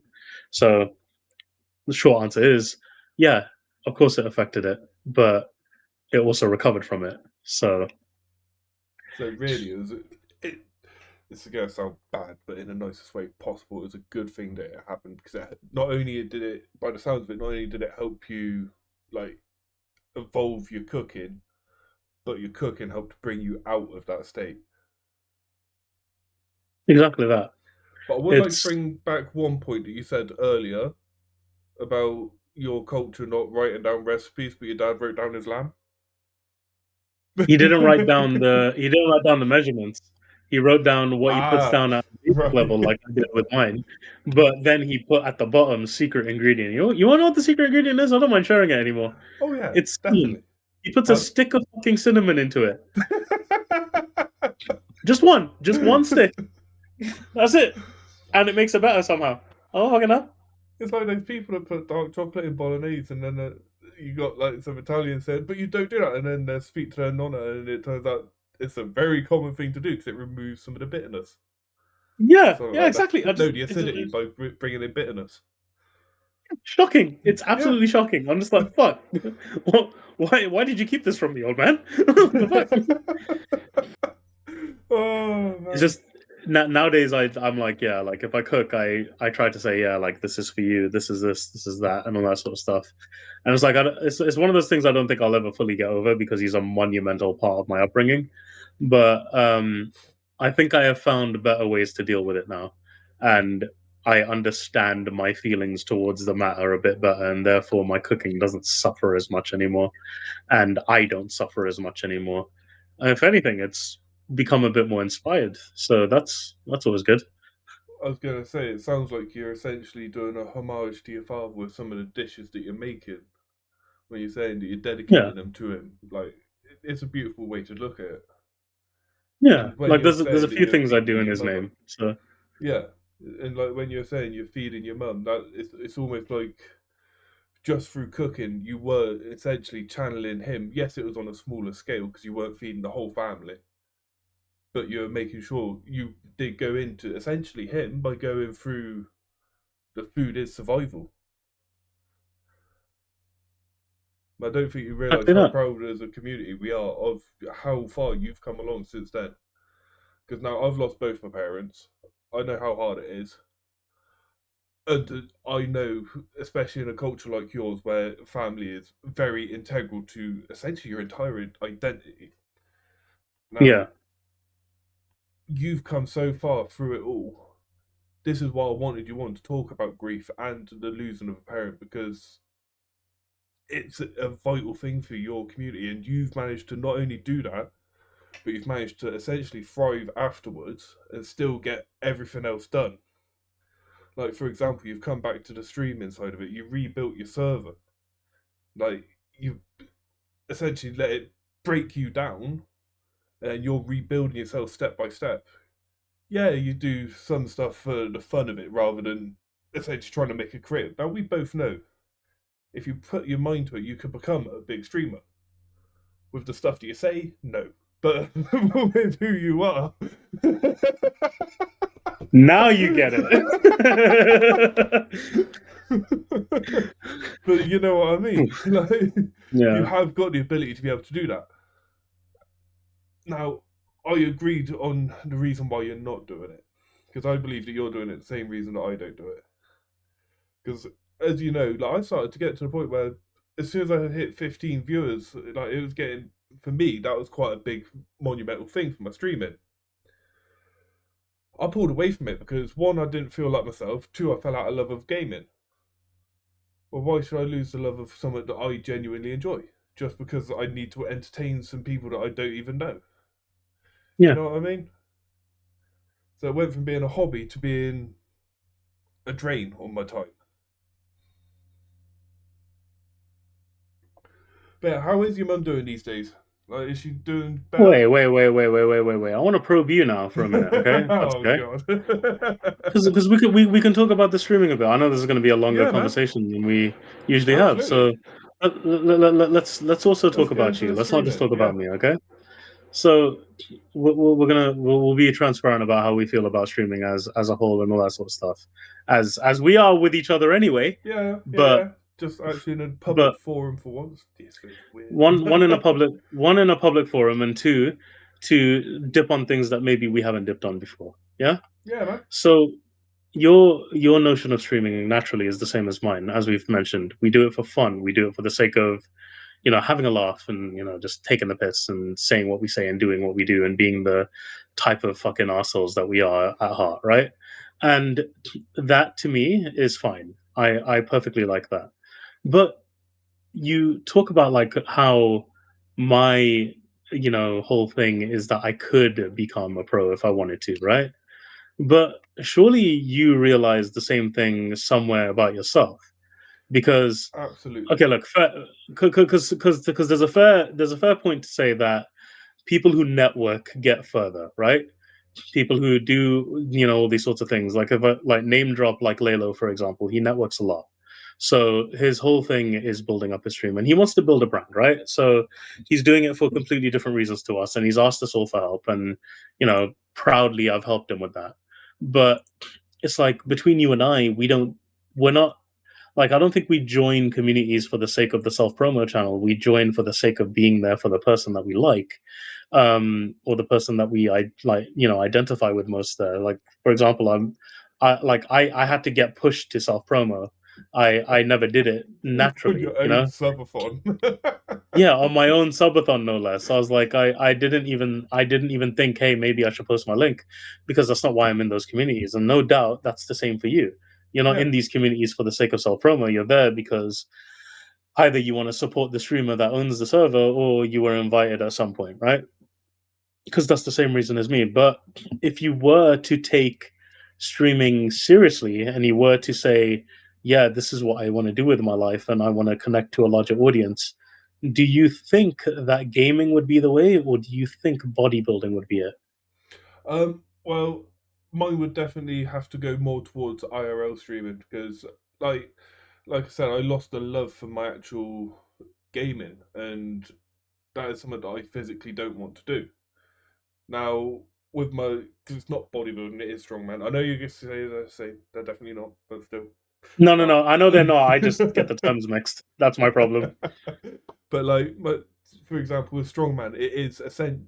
Now, I still see strongman as the circus carnival sport because that's where it came from. It was the original strongmen were the ones in the carnivals lifting up the circus dumbbells, you know, the ones with the massive orbs on either Yeah, yeah, side, above their head, one-handed, stupid stuff like that. Feats of strength, they called it, like bending horseshoes. yeah, I still see strongman as that because that's what it is. At its core, it's not. It's a spectator sport. It's something to watch and enjoy and be amazed by the stuff that they do. For example, when yeah. Halford Johnson went and pulled the 500 and it was either 505 or 510. I can't remember exactly off my head. When he went and pulled that off of the ground, that's half a ton, and he literally Oh, gets it up, and rather than just dropping it straight away, he's already got a down signal. He's looking around, celebrating while the weight's in his hands, like stuff like that. Like when there's another person, his name's Paddy Haynes. He's from Oxford. He is in, I believe he's in Worlds. I know he's in Europe's this year, but mm. he managed to hit the £1,000 club in a single lift, and he goes absolutely off the wall. He's there like celebrating. He's throwing his stuff around. He's like, hey, getting the crowd riled up because that's what strongman is about. It is there to be observed and to be enjoyed. And then, like, you Yeah, get, like, for example, I know I've told you about him, Pau Dwyer, the strongman who unfortunately passed away. yeah, He was such a big heart and a big inspiration for so many strongmen that, like, his family have been donated from the community. There was a GoFundMe set up. They've been donated over £250,000 oh shit. just to help because that's what the sort of person he was. He was such a lovable guy and a great member of the community. Admittedly, strong as hell. He was like Ireland's strongest man, like 3 years or something like that in a row. Yeah, Yeah, absolute yeah, monster. absolutely, 1,000%. But then you meet them and they're all these. Yeah, they look big, scary, and like fat, but they're normally the most athletic people you'll meet because you got strongman. You've got to be fit for 90 seconds. So you Yeah, don't need to be. You can be fat, but you just need to be fit for 90 seconds as long as you're fast. So there'll be yeah, huge, fat. A lot of them are on gear. There's no two ways about it. Say what you want to say. If you're saying that they're natural, try pulling half a ton off the floor. you you know better than I, so I'm gonna take your word for it in that case. Well, Mitchell Hooper said it. He is one of the world's strongest men. I think he was second last year, or yeah, second. Pretty sure Havford beat him. He was either first or second. But there's a new sporting event being opened up called the Enhanced Games. Yeah, It is purely for steroid use. You can enter okay, if you're natural, but everyone else who's entering is on gear, and it's allowed as long as you're definitely healthy. good. Yeah, yeah. Yeah. Um, there is a bet that the Enhanced Games are doing where if you beat a world record, you will get $1 million. Oh shit. Yes. Jesus. So Habfor's going in because with how easy he made that last lift look, which got him a world record, he's easily got another 20 kilos in. So he's going to do an extra 5 kilos. Then next year he'll do Nice. another 5. It's a smart plan. Smart plan. Mitchell Hooper's challenging him. And Ooh. there's a video where Mitch just turns around. He's like, look, let's not sugarcoat it.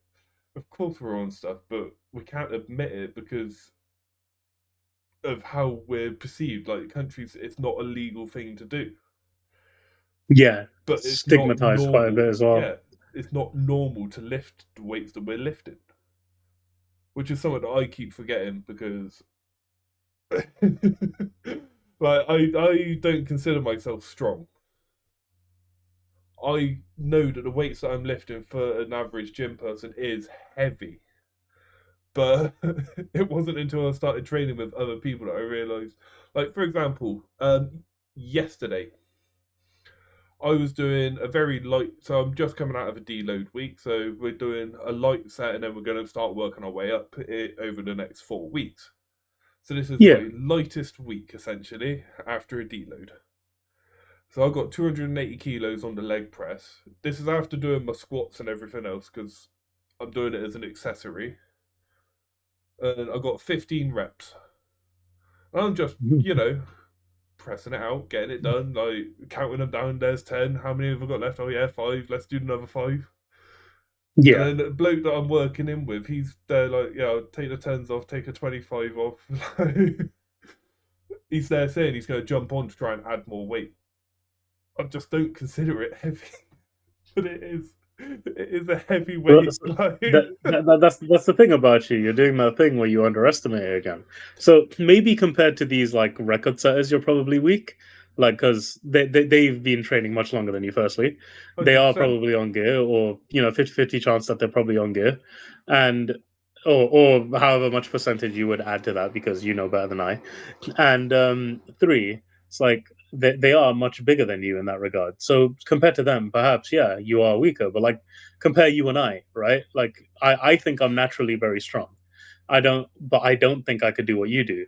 Like, if this was like a building job or something like that, then yeah, I'd find a way because I have to. That's my job. But doing what you do at the gym with your weights and the way you crunch it down and all that sort of stuff, you gotta understand, like, to an average person, you are a fucking behemoth. Like, you are insane in terms of power. So it's like, yeah, sure, you don't see it because you've done like competition and you've done like the comparison compared to people who are doing this shit for a living. But you, like, when you stack it to like anybody else who goes to the gym, anybody else around you, only the people who have been going to the gym rapidly will approach you in terms of that. And even then, that's a question, because the purpose they go to the gym is probably different to what you do. Like, maybe they lift lower weights but much more reps in order to do that calisthenic workout and like deprive their Yeah. muscles of oxygen and More create for that the acid to break it down. hypertrophy side of it with the muscle building Ex- rather than physical maximum ex- output ex- like I do. Yeah, no. Exactly that. Exactly that. So it's totally different. So of course, when people see you lifting what you lift, they're gonna be in shock, my guy, because again, you're a fucking behemoth compared to them. You know?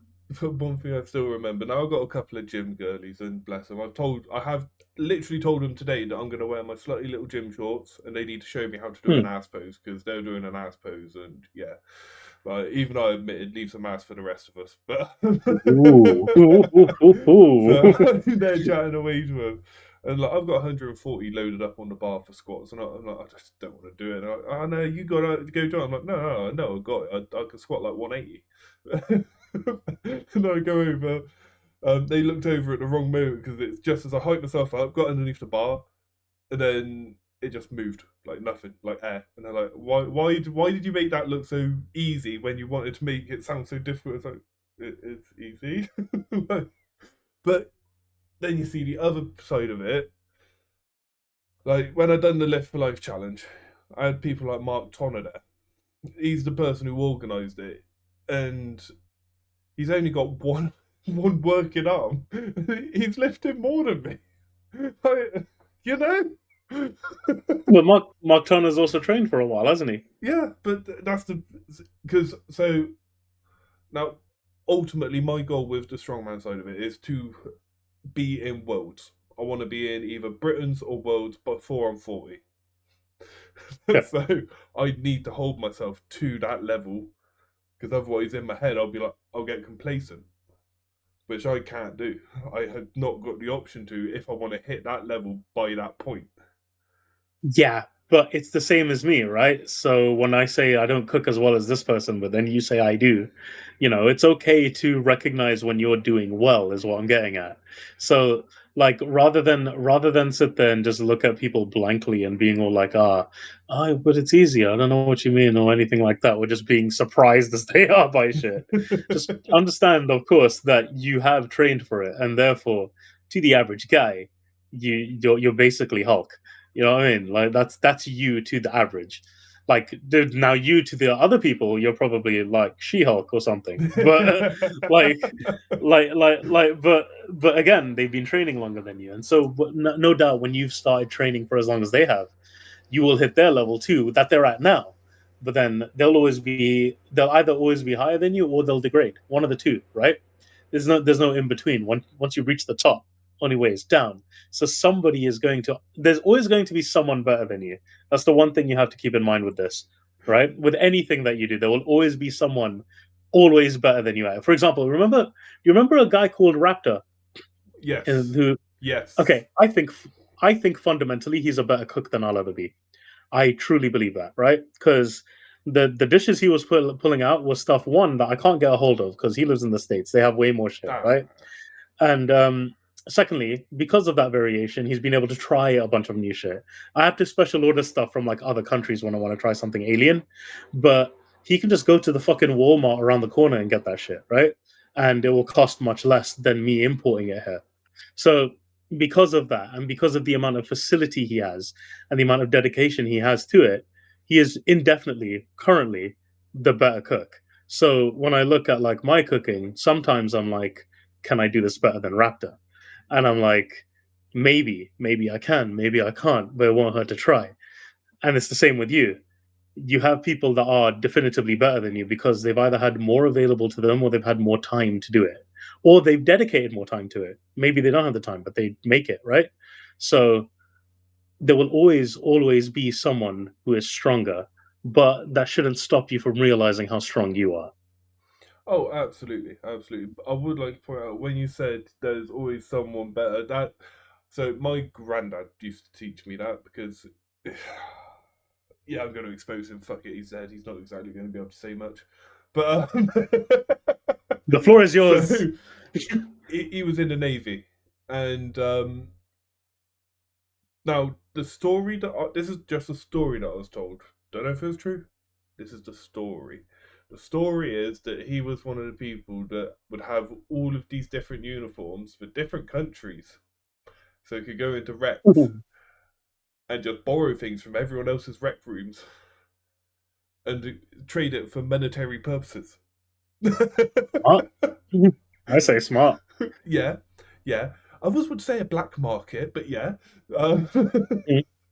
And he was apparently very good at it until he got in a fight, and he was always winning the fights that he got into around it until one day someone knocked her out, and then he stopped doing it that day because he realised that he's not always going to be the biggest and the strongest.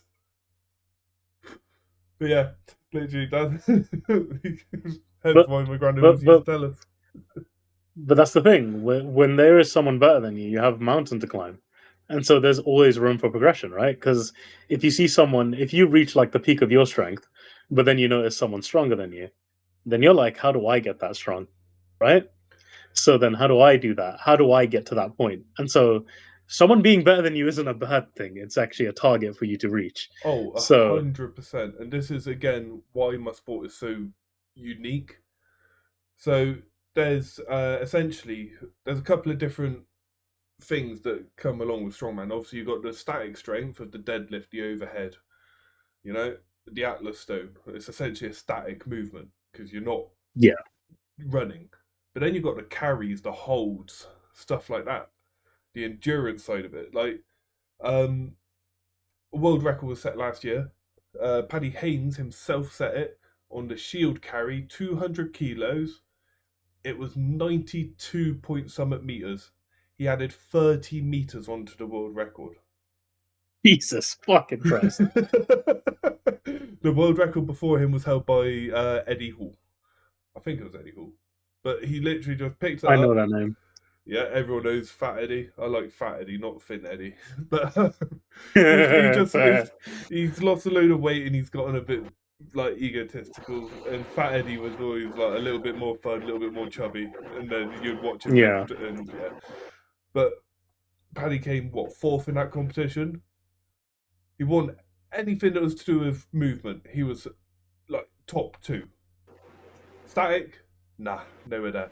Because you can't be a static monster and be able to move. Yeah. Unless you're Hab Forbes Johnson or this other guy who I'm not even going to insult him by trying to say his name. He's known as Big Z. He's a yeah. They aren't human. Like that. Superhuman, then, isn't it? Oh, they are insane.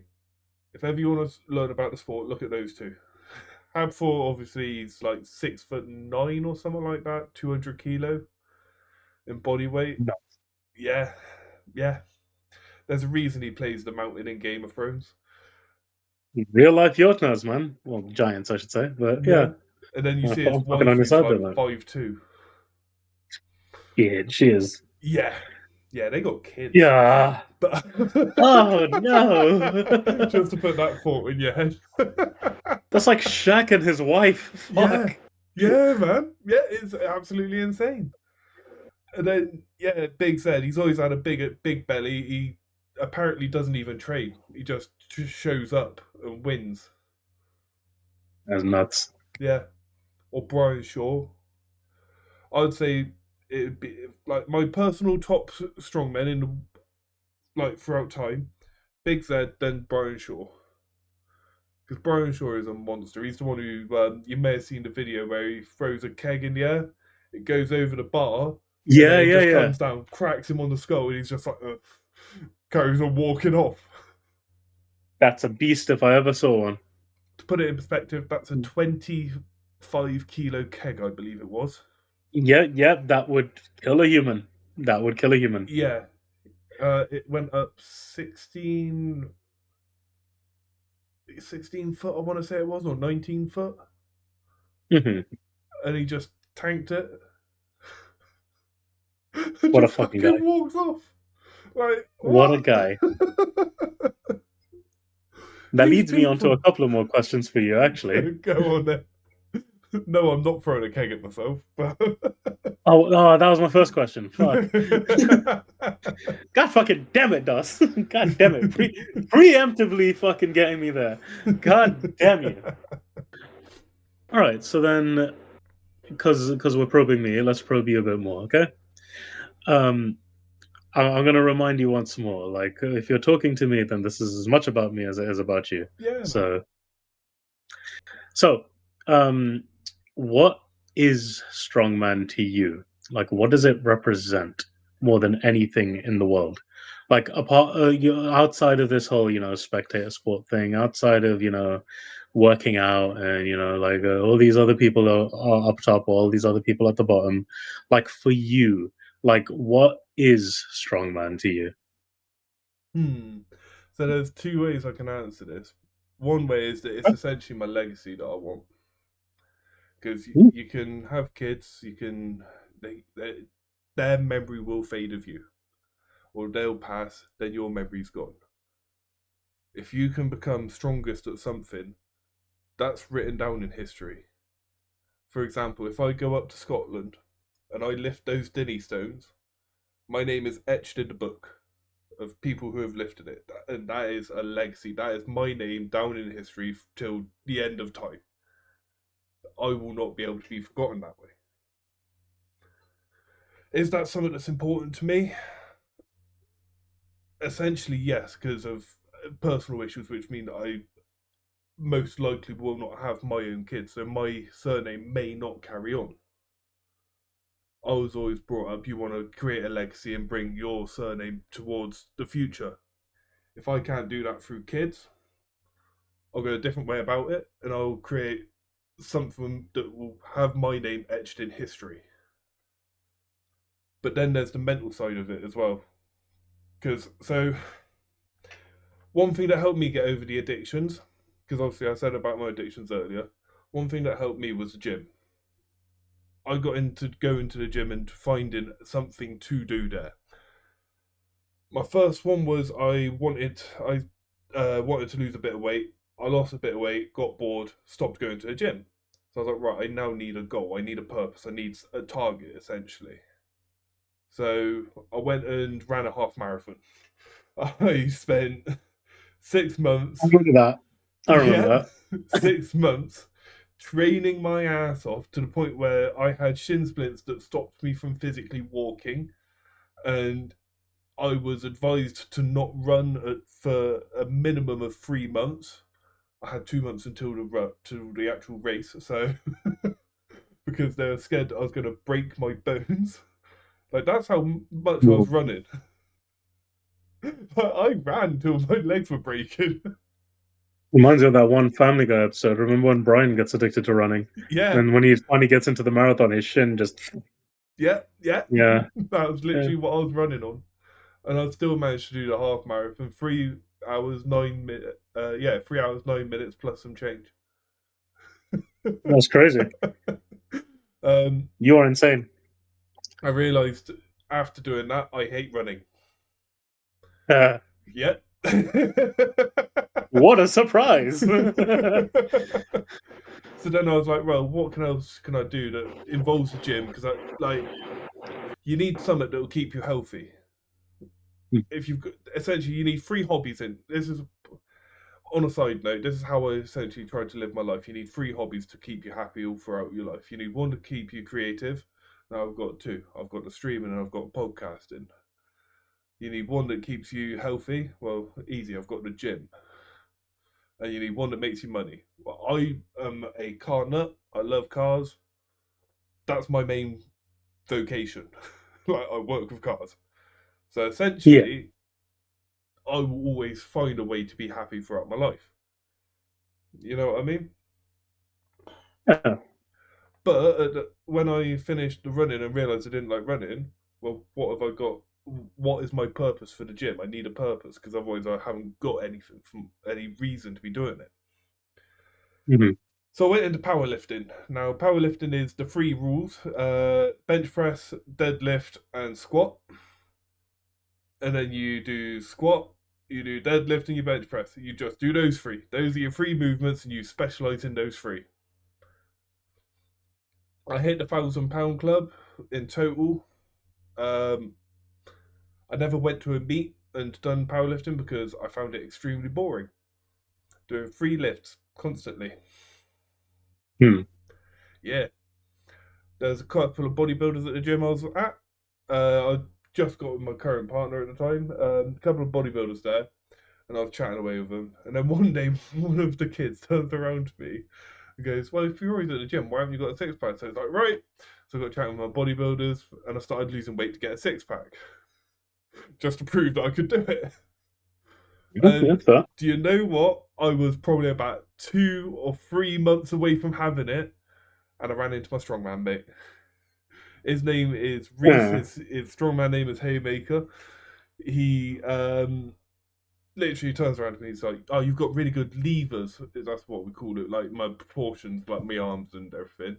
My leverages are really good for the sport. Well, when you should give it a try. I'm like, no, not a chance. Nah, I ain't strong. I want a 6-pack. As he's there eating a bar of chocolate in front of my face whilst I'm sat doing cardio trying to lose a bit of weight. Yeah, I did tell him I'm going to slap him for that, but when it happens, tell me, huh? Oh no, I won't because he's a good guy to be fair. But I'll tell you about that one in a minute because I've got to let me finish this bit. So I went to his next competition. He was not competing properly. He was doing an exhibition because it was a beginners and first timers competition, and he competes in opens. So he's trying to get into England and all of that. That's too strong for a beginner competition. Yeah. So I turn up and I'm literally in an alleyway next to a gym watching people do strongman in the middle of October. It was cold, it was dingy. I tell you what, it was the best thing I've ever done because everyone there was supporting each other. Like I'm chatting away to people like me and you are chatting, and it turns out one of them's like Wales under 65 strongest woman, like stuff like that. But you just don't even realise them because they're just so like down to earth. Whereas bodybuilders are very humble. vain, very powerlifters are very much I will be the best, and then strongmen are like, well, yeah, we're just one big family. We're just softies. And yeah, it So spiraled from it's there. safe to say that the strongman is a bit of a support system for you in that sense, isn't it? Hundred So percent, 100%. Like, for example, the other day, I actually rang Reese. I'm in the middle of the gym, and I sent him a message earlier that day. I was like, "Look, I'll give you a call later because it's been a while." Right. I'm in the gym doing squats, and I've got my headphones on. I'm talking to him. We're talking absolute bare crap. Like, yeah, as I'm there going down for a squat, we're talking about everything you shouldn't talk about, and like yeah. he's not at that time he wasn't around his other half. They're still together. Don't get me wrong, but he was off for work in a different part of the UK, so I think it was helping him feel a bit more included with everything. And yeah, we've organised to go for a meal and stuff like that, just so that we're doing something. Because we've not only become like so. I knew Reese back in school. I hadn't seen him since school. You know what I mean? We left school, he disappeared one way, I went the other. And then it just randomly met in the gym, and now we chat quite often. Like, he's become a very good friend. So strongman has opened up a bunch of like connections that you didn't expect to get again, even in that regard, because of the community aspect of it. 100%, mate. 100%. I'm chatting with people that are trying to enter into like England. One of the guys who's holding a competition that I've got later this year, which has now been postponed because he realised that the competition is on the same weekend as the Arnold Sport Expo, and he's doing that competition. Like, Arnold, as in Arnold. yeah, Arnold has at his sport exposition. They have bodybuilding, powerlifting, and strongman as Jesus each fucking separate event and it's going to be over in Birmingham. And yeah, he's going to be entering the strong. He's obviously doing the strongman side. crazy, fucking hell. Yeah, this is a guy who My dude, pulls like 460 off the floor. Like, yeesh, yeah, it makes it look scary easy. shit. Yeah, yeah, So as much as they so can. this of course is like, so what it sounds like to me is like the community motivates, looks after, it's not like monetary care or anything like that. That's ridiculous to expect. But we're talking more like the mental aspect and the physical aspect. They let you know what you can do. They're there for you, and like it sounds to me like strongman comes off as more uplifting compared to other sports types, because everything else is like saturated with competition as the main element, whereas like imagine if you won like against Reese, for example. If you did, like I don't know if that I don't know his statistics. I only know yours. So if you did beat him at something, he wouldn't like bitch about it. He'd be like, there's my dude Doswell," basically. Like that you've done something, and now he's like, in the two ways he can view it, he's like, now I've got a target I can achieve, and then also that like you're his boy, like you're in the community, and therefore we like seeing each other succeed, even if it means we get beaten for it. So It is exactly that. Like, me and Reese, we managed to get a training session in once together, and we finished doing the actual training side. That was the same day that I threw an Atlas stone at a CrossFitter. It was not on purpose. I'd all like to right, point sure. this out. It's my first time playing with Atlas stones. It's 100 kilos, and I managed to get it up to my chin. It's how I knocked my filling out because so I Okay, that broke makes my sense. tooth because I lifted it. I go up here, didn't move my head out of the way, and I just cracked myself in the face with a concrete Atlas stone, spat my filling That's out. insane. But we didn't have a plinth to put it on. We're just dropping it onto Mhm. a tire, just get so we could get the height more than anything. Well, I'm not a small person. I dropped it from my basically head height because it obviously hit my chin. It lands in the tire, bounces out, and is going towards a CrossFitter. Ooh, And like in my head, I'm still reeling from pain, so I'm like rolling, rolling. Then I realise, well, it's rolling. I better go stop it. As we're now chasing an Atlas stone. Absolutely great. That CrossFitter is actually a really nice guy. I've got to know him since then. yo, You ever watched the Keenan and Kel movie from like ages ago? It's about a headless knight. No, I haven't. Not off the top of my head. There's a scene in it where they go to Ripley's Believe It or Not, and they find the world's biggest ball of yarn, and that rolls indefinitely because they accidentally push it. That's the image I've got in my head currently. Yeah, basically was just it's about it's probably about that big, about half my body. So I'm just chasing it like with my arms out, like no. Fucking But hell, my guy. at the end of this session, we decided to have a. We both had time. Like his other half wasn't going to be home for a little bit, and I had nothing to do. So he was like, "Do you want to play a game?" And I'm like, "Oh, what are we playing?" Thinking like it's going to be something stupid. It was. What was it? So it's a strongman game. It's called Rep for Rep, and we're What the fuck? doing floor to overhead on the log press. I do one, he does one, and you have to keep that tempo. So I do one, he does one. I do one. A weightlifting chicken? Like what the hell? Yep. I nearly won it. The only reason he won it was because I ran out of steam. No, fair. Like I got to the point where I was like, "Nah, I'm knackered," but I could see he's getting it up and he's falling backwards with it, but managing to hold it and put it down. Because it was brutal. Sounds it like fucking hell. I wouldn't survive. I'd do one lift and you'd be done. Like you've won. Fuck it. Obviously, the weights were adapted. Like he had a heavier one, I had a lighter one. But yeah, it's just like it's a bit of fun, isn't it? Yeah, no, absolutely. You should absolutely have fun in what you're doing. Like that's 1,000% required when you're, especially when you're doing something as like physically taxing as strongman as well.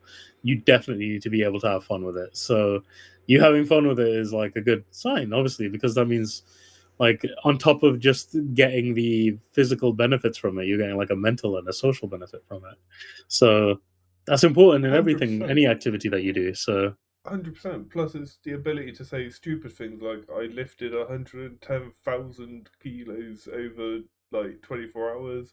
I've yeah, squatted a Mini Cooper, like yeah, stupid stuff bullshit. like that. I understand that because of Uh, leverage, the Mini was really light, but I still managed yeah. to squat a Mini Cooper. Yeah, you did what you did, man, and like, that's fucking again. Be proud, isn't it? That's what I'm like, saying. you can just say stupid things like that. Like I pulled a bloody Iveco van with a Mini Cooper on the back. I don't remember the distance. I want to say it was 20 meters in like 19 seconds, something like that. Feel pretty good. Yeah, it went slow because it hit a pothole and got stuck, and I had to pull it back out the Yeah. pothole. There you go. That's some physical strength for you, isn't it? Fucking hell. Yeah, but I can say stupid things like this. Yeah, exactly. Again, that is a wonderful benefit to have from all of this. So, safe to say then that something like strongman mentally clears you in ways that other things probably haven't before in that regard. Because one, it's a healthier lifestyle. Obviously, overtraining is not healthy, but the general concept is that it's healthier for you, and the coping mechanism that you have now for your mental baggage and the things that you have to deal with day to day and all that sort of stuff is successfully managed by the fact that you can indeed say stupid shit like that, right? Yeah, plus like now some people go down the route of self harm. I was starting to get to that point. Never cut, wasn't a cutter, but I had other things When I I've tell, done. when I tell you now, if that ever happens, you come to me immediately, okay? Fucking Ah, dick.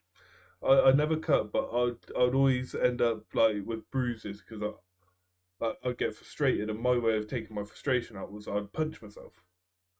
Now I've learned that that was actually part of like depression. It's essentially me self harming to try and get. Now, so that I don't do that by doing this training, like half the time, either the dopamine levels in my brain are finally sorted because whenever you do exercise, especially a heavy lift, you get a lot of dopamine. I get a lot of pain from it because of the soreness and the fact that it is still a heavy weight to be doing. So I'm still managing to, it's a healthy way to self harm. The kind of pain that makes you stronger, basically. It's good. Exactly.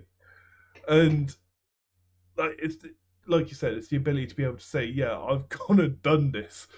Like, it's not been easy, it's not been cheap, it's not been sane half the time. But you I've did gone it. done it. Yeah. Yeah. Like, I want Good, to. man. I will do the Dinny Stones. I do want my name in that book. It's like 300 and When you something do it, kilos. I intend to attend. So let me know, okay? Yeah, man, Okay. definitely. It's like I want 300 and to see that something. shit happen in person. It's like 300 and something kilos in total because they're both different weights. So I'll get there. I've got to Yeah. find some other lifting stones as well because I want to do the Husserl stone, which is a sheep's pen one. It's 180 kilos. You pick it up and you walk it around the pen and put it back. Like, Doesn't sound like it would be too much for you, to be honest. oh, stones are hard. No, Stones are The hard. stone is one. Like, the material is that, but we're talking weight. I think the weight itself wouldn't be too much for you. Just the distribution of it would be a bitch because stone. So yeah. Now I've got at the other half's house. I've got some. It was my Christmas present. I've got sandbags. I like them. I've got a small one and a big one. oh yeah, she ran that by me as well when she was like showing what she got you. I was Yeah, like, what did you? I was just because you remember when the day we were sending voice notes to each other. yeah, She brought it up yeah, then, and I was like, oh, yeah, I think you might enjoy that. Like, yeah. I've just got. But she gave it to me as the actual sand first, and I had to go yeah, to her mother's to pick up the sand bag. So I opened mm. it up. I sent a picture to one of my strong mates. Going, guess what I'm going to be getting. But yeah, I got the 70 The- kilo one, which this is mhm. that might be part of the reason why I didn't lift as much on that lift for life.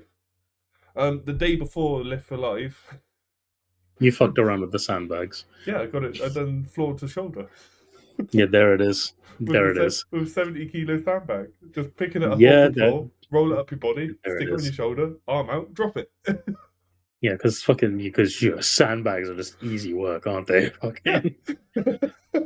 Like, even if they're lightweight, the malleability is fucking crazy, as you know. As you know, I don't need to tell you this, but the malleability makes the fucking weight distribution a bitch. Like, Yeah, the 131 I okay, haven't managed to lift yet. I'll wait for that day then. Why? Well, that's the same weight they do in like Britain's Strongest Man. Fair, but Like, you'll get there. You'll get there when you get there, innit? It's a oh yeah, marathon, not a sprint. Correct? I'll get it. I'm, we're waiting for it to dry out because it's still wet sand, Mm. and Yeah, then I'm going to try fair. and lift it. And when obviously I'm healed, but yeah, no, I do think that everyone should have a sport. Like for example, yourself, you're very into your combat sports as a child, if I remember correctly. Oh, I haven't mentioned to you this before, but as an extension of that, I'm trying to get back into sword training. Um, I found my white oak boken from time ago, Ooh, and I've just started doing like basic kata, like simple swipes, vertical yeah, attacks, upper highs and all that sort of stuff. But the big thing for me right now is edge alignment, because the boken has an edge, but it doesn't have like a sharp one. yeah, So the key is understanding where the edge is, and then eventually what I'm going to be doing is attaching weights to it so that I can do something with my arms and legs while I train it. But yeah, as part of this diet thing, I am looking at exercise as well, and I'm gonna in March get like a gym membership at my local and just start like cycling a bit more. That's the main thing. I want to do the cardio too. I'm not doing the same thing you're doing, so the weightlifting is going to probably come second. But the main thing first is to lose some of the stomach weight, which, to be honest, I've been losing a bit of it. So um, it's going well. It's going well. But don't you fucking change the subject? Hang on a second, okay? hold on, I, hold I on, want hold on, I want just very oh, quickly. When you're saying your local gym, now try and look into seeing if you can find a CrossFit gym that you can go and have a look at. Because I know you're saying no to the weights for now, but some of the stuff that CrossFit do is they do a lot of like mace work and stuff like that, which can in turn help your I can't remember your sword. You know, Sword training. Just call it that's sword the training. word. That's the word. Sword Yeah. training. I'm trying, man. It's late. No, yeah, you're okay, man. Don't worry about it. It's all good. Um, but yeah, no, like Gold's Gym is not that far from me, and I'm thinking that has a CrossFit somewhere, so that's fine. Yeah, I'm talking like half an hour, so that's not even a problem. So it's on the target. It's just not there now. yeah, yeah, yeah. As a whole thing. And the nice thing is they're rolling contracts, they're not like committed contracts. So if I decide to then switch gym that probably has better equipment, then I can do that on the fly. So it's not even an issue. Um, Yeah, I've got to do 3 months and then I can leave mine, and then you know, and then yeah, I, it's just expensive. I wanted to probe your support system a bit, if that's okay. Yeah, man. And you can in turn probe mine if it makes you feel better. But first I'd like to probe yours. Um, as we've mentioned on this chat so far, you have a significant other now. Once again, shout out to Akira. I won't say your actual name, but I will say your dragon name happily.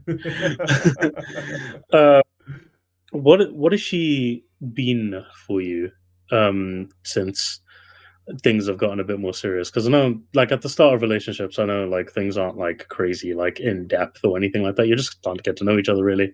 But I know that's evolved significantly. Like I've seen it in how you guys interact. I've seen it in like just conversations with her where you lot call me a fucking tsundere. She's a fucking tsundere, firstly, and like. Like the way she talks about you, although like we constantly cuss each other, she has nothing but nice things to say, like all the fucking time. And I want to know how that in turn has helped you in the grand scheme, because I know you have similar issues to me. It's like an imposter syndrome that you have. You don't really see what you're doing well, but other people see what you're doing well pretty quickly. And I know more than anyone, more than us, more than our server, she probably sees the best in you. And I would like to know what that has done for you. Oh, honestly, she is part of the reason why I do as much as I do, because she is the one pushing me for it. Now, going to what you're saying about the imposter syndrome, 100% I got that. 100%. Like, I should really go and get it checked out, but how do you get that checked out? You know what I mean? But You don't. It's not really diagnosable. exactly, Like you just, exactly. it's just something you feel, and like I can go into it like some other things that I just feel. But first, you. Yeah. But I mean, if, like, I like to help build people up. As you know, I've done it for a couple of people before. Um, I even in the last episode with how Glennon was. Obviously, now me and you both talked to him. We are aware of things that are happening in his life. I I'm not going to completely take responsibility for it, but I'm going to take some responsibility for it because Being able to chat to someone who kind of gets where you're coming from is always helpful. Even if the other person believes they're doing nothing, just because they're coming from an understanding standpoint is more than enough. Which means you did do something, yeah, regardless. yeah, yeah. But like, so through me helping build her up, for example, she's started her own business this year. She's managed to go and get herself a second job. We're looking at moving in together. Like all of this happening, I don't think I'd be at the point where I'm at if it weren't for her. Now, That's I sweet. know that I wouldn't have gone into strongman as much as I have if it weren't for her, because she was one of the ones saying, just give it a shot, get going, go do it. She turns up to all of my events. She missed one competition, and she hates that. Now it just didn't align. Like it was one of those things. Like there was issues with the kids and other things, so it just didn't happen. Yeah, it's okay, But and it's yeah, that's how I see it. But obviously, she doesn't see it like that because she wants to be there for all of them. She wants to always be constantly supported. And if it wasn't for her support on everything that I'm doing, then I would have given up ages ago. Especially on half of it, because it's hard. It's not easy.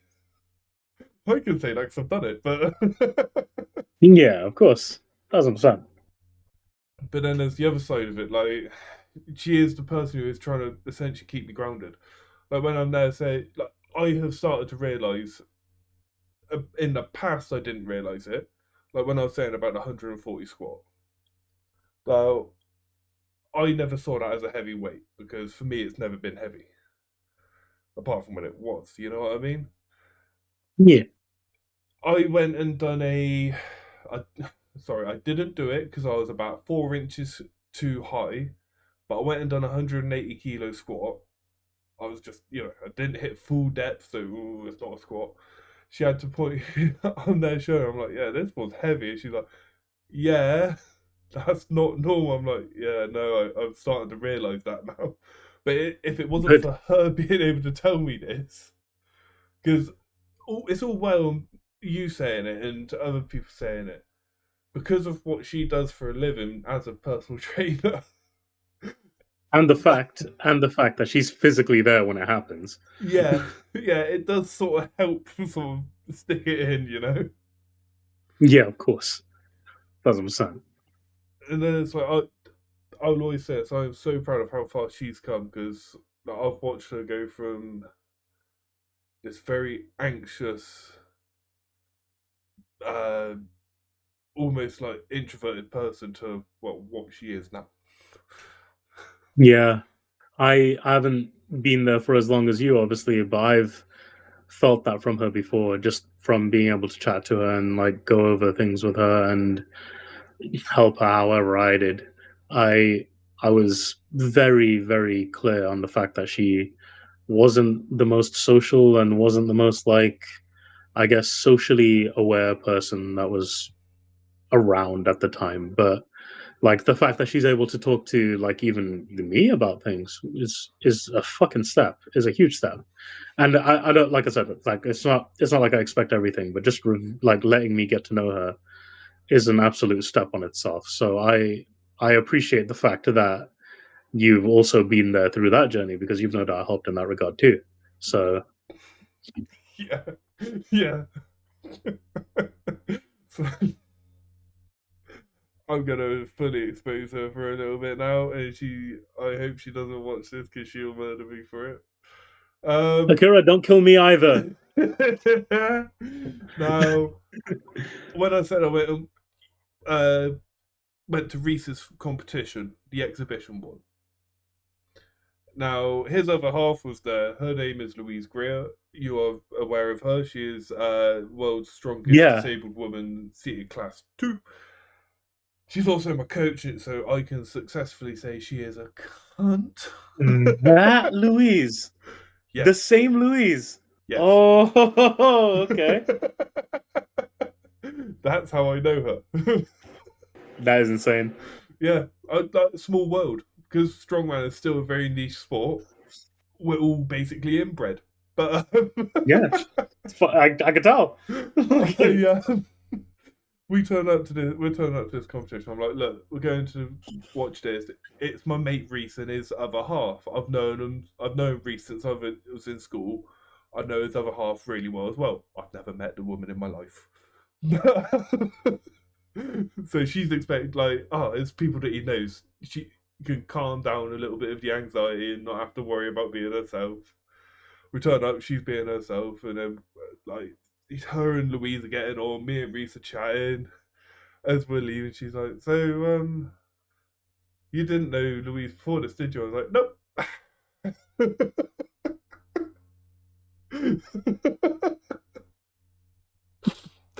It was a white lie.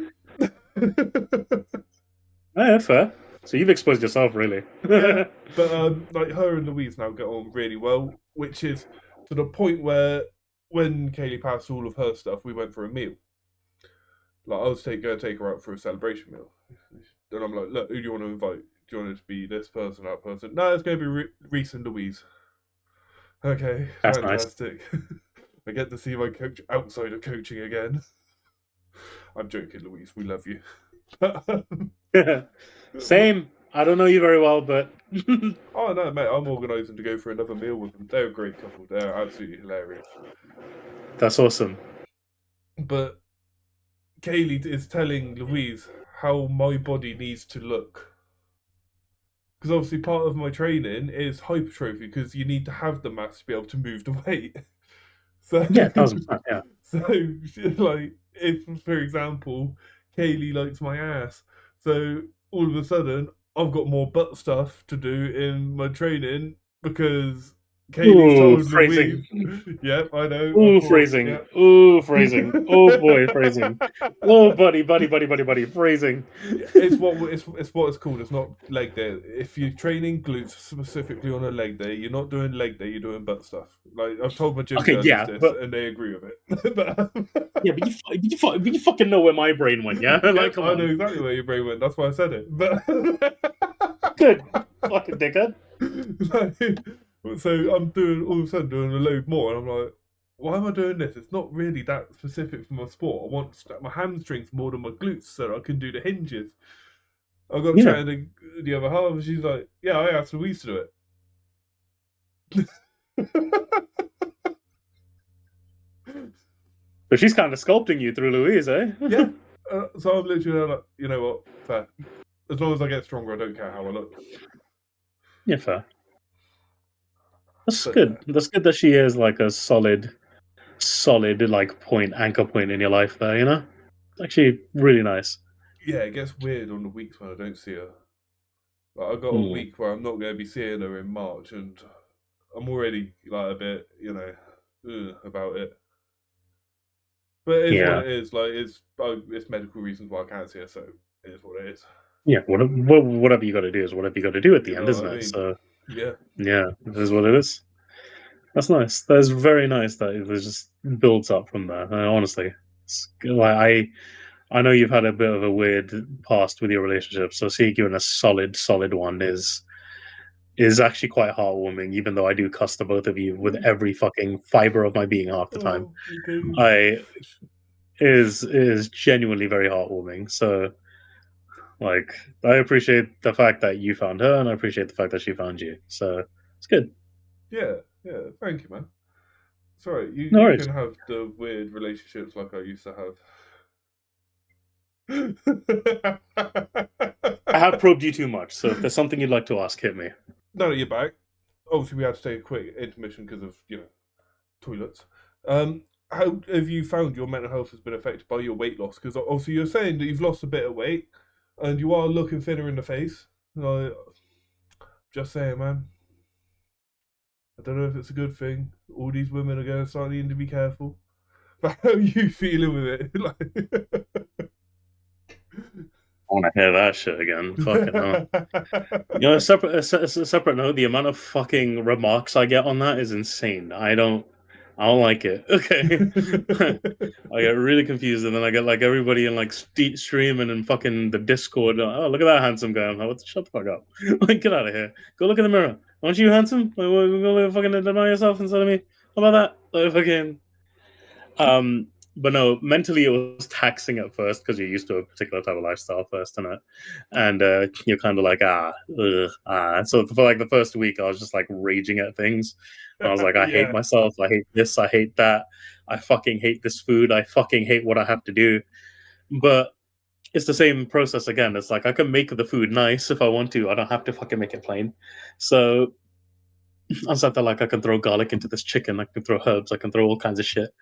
So since like changing the mindset into the fact that healthy food can taste good, it's done more for my mental health as a result of that. Like weight loss is weight loss, but I want to be able to enjoy what I'm eating as well. I don't want to be sat there like, I'm just doing this to lose weight kind of thing. I want to have fun with it, so I do. And yeah, it's been nice. Like I've had my standard level of rage, but it's like the standard level I would have had before dieting. So it's like I'm at a very balanced area, which is good, and I feel thinner. I feel like I don't struggle as much anymore with my arms, so that's good. But yeah, it's nice. It's actually going well, and I'm very happy that I'm undertaking this. So So how come you do struggle taking a compliment? Do you think it could be part of like you don't feel like you deserve the compliment, or that you are not worthy of actually having that sort of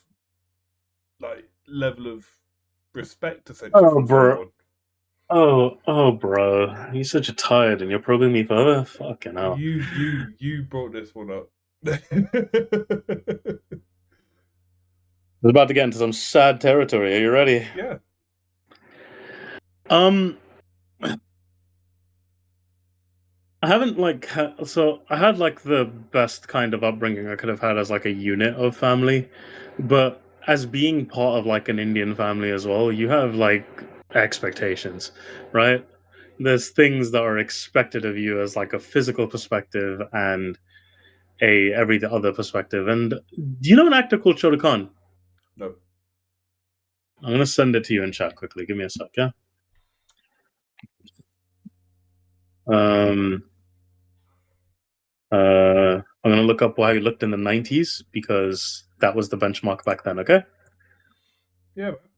Speaking So of this is him. Indian, And oh, no, you crack on. no, you first. Go on. What were you gonna I was say? going to say, speaking of Indian actors, I can't remember his name, the one from Big Bang Theory. Did you know that he spends his evenings going through GoFundMe and giving money to anyone who needs surgery, What a nice guy. like thousands, who just be like, "There you go, have your entire surgery paid." That's really nice of him. I gotta Yeah. say. Sorry, I just as soon as you said Indian actor, I was like, "Oh yeah, I saw this today." Oh, I go on. think I do know him. Okay, so he's like for a time he was like the benchmark of like how you're meant to look within like an Indian family, which is ironic because he's from Pakistan, so that was weird. But he um he um he acted like this kind of buffer in every Indian family for a long time. Him and another dude called Salman Khan. And I just dropped my vape. Sorry, one sec. There it is. Good. Um, yeah, very important. So he acted as like this benchmark for like how we're all meant to look and how we're all meant to present. Like whether he had short hair or long hair, we have to look as nice as him, right? So my dad didn't care for it that much because like he was like a factory worker, so he didn't really care for his appearance most of the time. But my mom did, and so did like everybody else in every Indian community ever and every fucking school community for a while. So for the longest time, up until I started streaming, not a joke, right? I was told I was ugly. So I'm like when that's drilled into you for like 25 to 26 years, you're kind of like shit, maybe that's true, right? And so I'm like in high school, like it was like repeated to me through like bullying and shit like that. It was repeated to me a little bit in college. It was repeated to me in primary school. Like in every facet of my life, I've always been told I do not look good.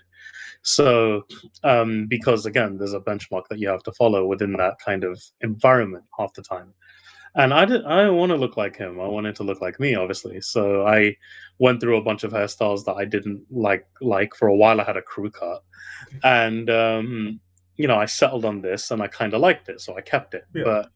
But um, it's it's just that like when stuff like that is constantly drilled into like everything that you do, like, oh, you're doing this good, but you could look better. Like, you could dress better. You could be thinner and all that sort of stuff. It's just kind of like at some point you're just kind of like, yeah, that's probably the truth. So as a result, when you look at like a compliment or anything like that, and that I get, I'm just like, no. But my entire life, I've been told this. It's not even imposter syndrome at this point. It's just I don't get it. You know what I mean? Because I've been told the opposite my entire life. So how am I supposed to believe this sudden thing now? So It's it's because you've weird. been It's a fed weird one thing for me. reality and having to accept a completely different reality. It's a difficult thing to do. Like Exactly that.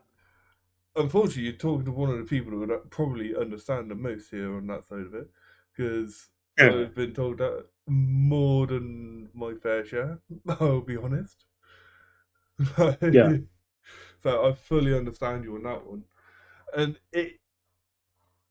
have you found that as you've, because you said that it was until you started streaming, essentially, you're, so from what I can gather, dead set on you had to look like this, but now you've started to realise that you can look however you want, and people will still accept you. Have you found that it's been that you're slowly starting to find it a little bit easier, at least, to take a compliment? Because I still remember back in the day with how you used to get it. You don't cringe half as much as you used to. Don't get me wrong, you still do. Like, Hard. yeah, but it ain't. It's nowhere near as bad as it used to be, mate. I see that quite a bit because, like, when I started streaming, that's the first time everyone was like, "Oh, look at this guy. He's really handsome. He looks really hot," and I'm just like, "That's strange," because like we used to be part of like this bigger server, which is like what pressured me into streaming to start, and I was like, "Okay, I'm just gonna do faceless because I don't, I like my face, so why would I show it?" And I did faceless for like a week, and I made a bet with everybody. I go, "Hey, so if I reach affiliate in a week, then I'll do a face reveal. Done and done." 3 days later, I'm affiliate. Yeah. So I'm like, okay, well, fuck. And Now I've got to do this. Yeah. now I'm gonna do this. So I pull out my webcam and I show my face.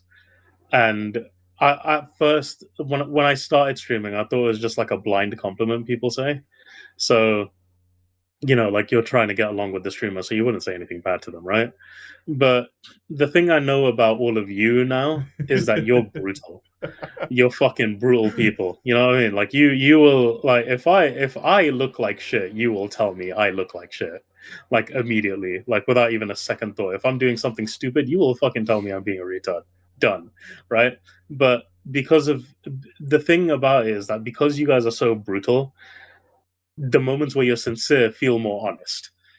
Like it feels more like you're trying to tell me something truthfully, because when you're being brutal, you're being truthful too. So it's easier to believe just because I know that you guys wouldn't lie. I'm aware of that. I won't accept it probably still, because that's a long journey to accept that. Like, again, 26 years of being told one thing is not going to be erased in a couple of years. But it is easier just because of how brutal you people can be, really. Like, you guys, like, fucking roast me whenever you can. So like any like, even if I spell a word wrong or mispronounce a word slightly, you'll get on my fucking tits about it. But it's because of that I'm like, yeah, clearly, if you're saying I look good, then there's some honesty there, because otherwise, your brutal things aren't true if you're telling the lie there. And I know your brutal things are true. So Yeah, see, this is where I do think you get on really well with people in the gym, because you have body dysmorphia. 100%. From what oh, you've I just know. been saying, I it's body know. I know. dysmorphia. You I've smell near a gym, you'll smell the body dysmorphia. look, trust me, I've logicked the fuck out of this, and I know I've like self-diagnosed it myself constantly. Like, I have a bunch of things. Like, okay, look, I'm sorry that you're sleepy, but we're getting into something Mate, now, it's all okay? good. Um, I'm already aware that I've got like problems like that, right? I'm aware that I've got like a facial dysmorphia thing going on, a body dysmorphia thing going on. People say I'm not fat. I think I'm fucking huge, right? And I look at my stomach and I'm like, I'm fat and I don't like it, and I'm this and I'm that. But I also know I am round. Like, you've seen me. You can Yeah, tell, you can say I'm round, right? But like, it's like people will compare like the fat benchmark to like Butterbean, for example, right? Remember the boxer? yeah, That I know guy? Butterbean, Yeah, mate. they'll compare my size to his, and they'll be like, "You're not that fat," and I'm like, "I think I'm fatter." You know what I mean? So I'm just like, I've got that dysmorphia happening constantly, and I'm just like, okay, how am I supposed to believe you? Like, constantly. And then I've got like a myriad of other problems that hit me. It's like, do you know what the hedgehog's dilemma is? No, not that All one. right, hedgehogs can keep each other company, right? Right, But they can't cuddle. Do you know why? because of their spines. Exactly. And so what it is a metaphor for physical and social intimacy.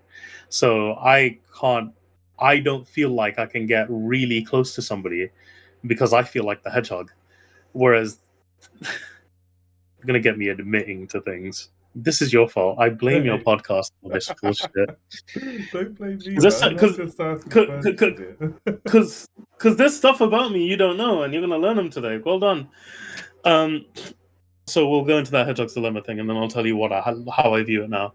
So the metaphor for it, obviously, is that they can't get close to each other because the spikes will hurt, and it's not just hedgehogs. It's like if a hedgehog gets close to like a cat, the cat will hurt because the spikes will hurt the cat Yeah. eventually, right? And so I tried something new, right? I tried something new when I tried to like understand what I was going through. And this is something I've only tried in the last couple of years. I've been like, okay, well, if I'm a hedgehog, where's the turtle? And turtles have hard shells. So there's no way that a turtle, upon hugging a hedgehog, can get hurt. You know what I mean? Yeah. And it's like I look at the people that I can bond with as that, as the hard shell, that I can fully like spike up against, and somehow nothing will happen because I've cussed you to shit. I've said some mean shit to you, but you've Yeah. come back, and it's like there you go, you've got a hard shell, and I'm happy about it. I'm pretty glad, but it's still difficult to accept because I've never had a fucking turtle in my life. So I'm sat there like, and it's like there's been like ups and downs with everything that's been going on with this community that I've had, right? I've had people leave, I've had like, relationships break down and all kinds of things just because of things that have gone wrong with me mentally, but I'm trying to learn from it. I'm trying to figure out how I can manage all that stuff mentally. And it started with the hedgehogs things because my relationships with some people have broken down because of that hedgehogs dilemma.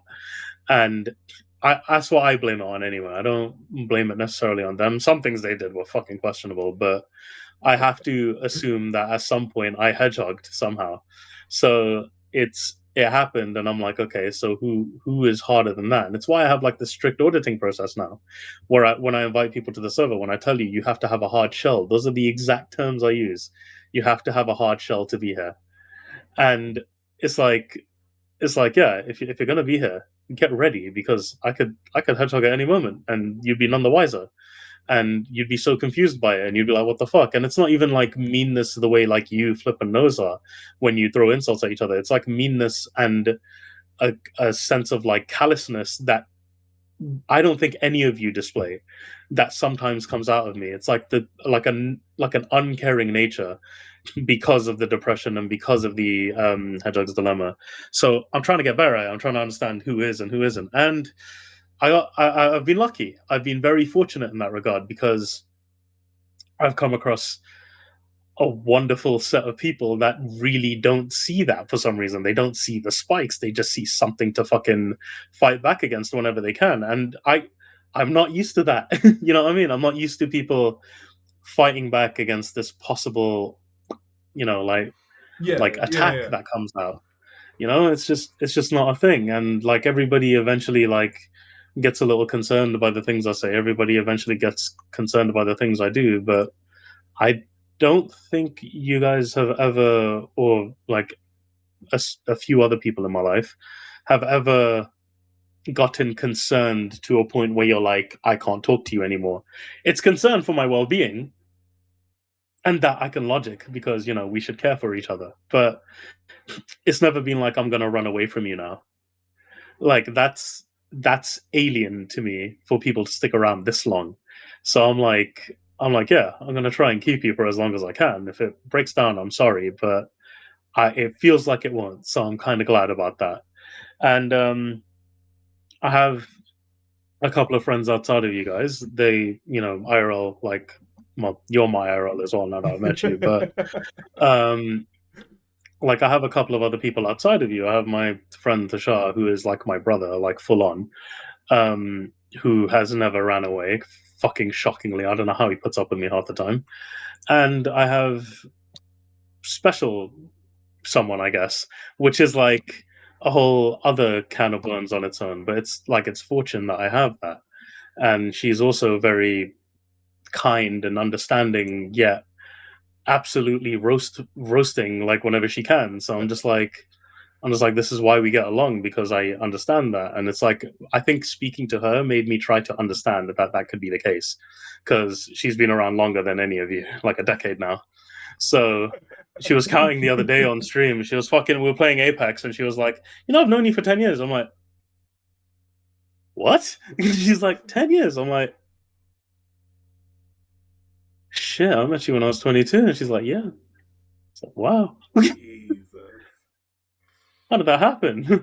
And it's like, I haven't kept anyone around that long. So I'm just like, was like, that's alien. That's really alien. And so I try to keep it like that and say, yeah, okay, if I'm a hedgehog, then clearly you're a turtle. If you can handle it. So done and done. Okay. Maybe you're looking at it slightly wrong in terms of relationships, anyway. It's not Hmm. trying to find someone who can be a turtle to your spike, but someone that you can be soft and vulnerable around. Do you understand what I'm saying? Like someone that you can be that comfortable with. That is a completely different can of worms to open up as well. That's not that I'm not being soft and comfortable because I try to be. It's just Yeah. that it can happen, is what I'm recognizing. You know, like it can happen that I get all spiky and shit. Like it just does. Like and like I read up on the metaphor quite a bit because I was watching like a bunch of like documentaries on people that have suffered that and people who like don't understand what to do about it and constantly. And like one picture was drawn, it was hilarious. They go, wouldn't it be nice if the spikes were jackets and hedgehogs could just take them off whenever they could? And I was like, that would be really good. I'm not gonna lie to you, I would love that so much. But it's just like I get like being soft because I've tried to be. I've like used the mental health section to try and put off that softness when I'm not freaking out and being all anxious and shit over everything. I'm trying to be like real with everybody. So, and it's been well received. And I just, again, I'm not used to it. I'm used to people either like taking an interest in me because they're physically intent on being with me, um, or they're, you know, associated with that physicality and therefore they want to take an interest in what I'm doing and what I'm saying. And so that's a byproduct of what's going on, but it's not like a like the focus. And it's nice to have an emotional focus for a change instead of a physical one. You know what I mean? It's different, but it's good. So and it feels nice, and I'm thankful, I guess, you know, for all of that. So Yeah, it's about having genuine people around you that will accept you even during your spiky moments, really. Because like, that's what I'm getting at. I can be the exact same at times. It's not often, but I mean, I will be very open right now. I have been an absolute asshole to my other half at times. Some of the stuff I've said to her, but we accept it because we can both be like that. So Yeah. it's not saying that like you're there saying about you need to find your turtle. No, you need to find someone that will accept your spikes, like we all have in the community. Well, I kind of have. Isn't that a good thing? Yeah. Oh yeah, yeah, mate. Honestly, I'm like I obviously now I've known you a couple of years and I've watched you. Like I remember when you didn't even use your first name. Yeah, and how big of a step that was for you. Yeah, that's how long I've known you, man. Fuck me. I remember that day because that was the day that we all Wild. told said of what our names were. Yes, we did. Remember that clearly, and now it's everywhere. And everywhere and everywhere. And everyone's like, "Isn't that a secret?" I'm like, "No." What are you gonna do with my name exactly? I don't know. I got to a point where I was like, I just don't care much about that because, you know, if you have my passport, then I'm concerned. But if you have my name, there's like 1,000 people with my name. Like, good luck. You know, Yeah, good luck narrowing me down. it's a Like very even common in my name. town, I did a test on 192.com. There's around, let's see, 60 people with my name. Like try and find me. You won't. You know what I mean? You'll guess I wrong. probably You could could. because you know more about me. Like you know way more about me. But it's like it's because I've known you for so long. I don't care if you do. You know what I mean? Like you could ask any question and I will answer it honestly. That's the whole point. You know, that's how long we've known each other. So Yeah, like the time I it's wound you up when I asked for your address and you sent it to me. I'm like, right, I'm on my way to yours. It was 10 o'clock at night and I'm putting the kids to sleep. I'm not even thinking about the fact that you're now on stream there, getting worried that I'm getting in the car coming to yours. I'm not worried. I wouldn't be worried if you were coming in general. I'd be worried at you coming at that time. Like what the fuck? I'm gonna bed off the stream. Fuck off. I'm not opening the door to you. You fucking stay out there. You shiver. Fuck off. Go get a hotel. You can go fucking come down at my Yeah. ends and fucking wake me up just for a fucking I was surprised. I kept my word. Like fucking bullshit like that, bro. Yeah, I got But cussed out for but that one. yeah, you definitely did. But it's good because like with the revival of the server and all that sort of stuff, it's like I I find that I count on these sorts of things a bit more now than I used to. It used to be more like I count on like myself and trying to figure out my things and trying to understand where I am at.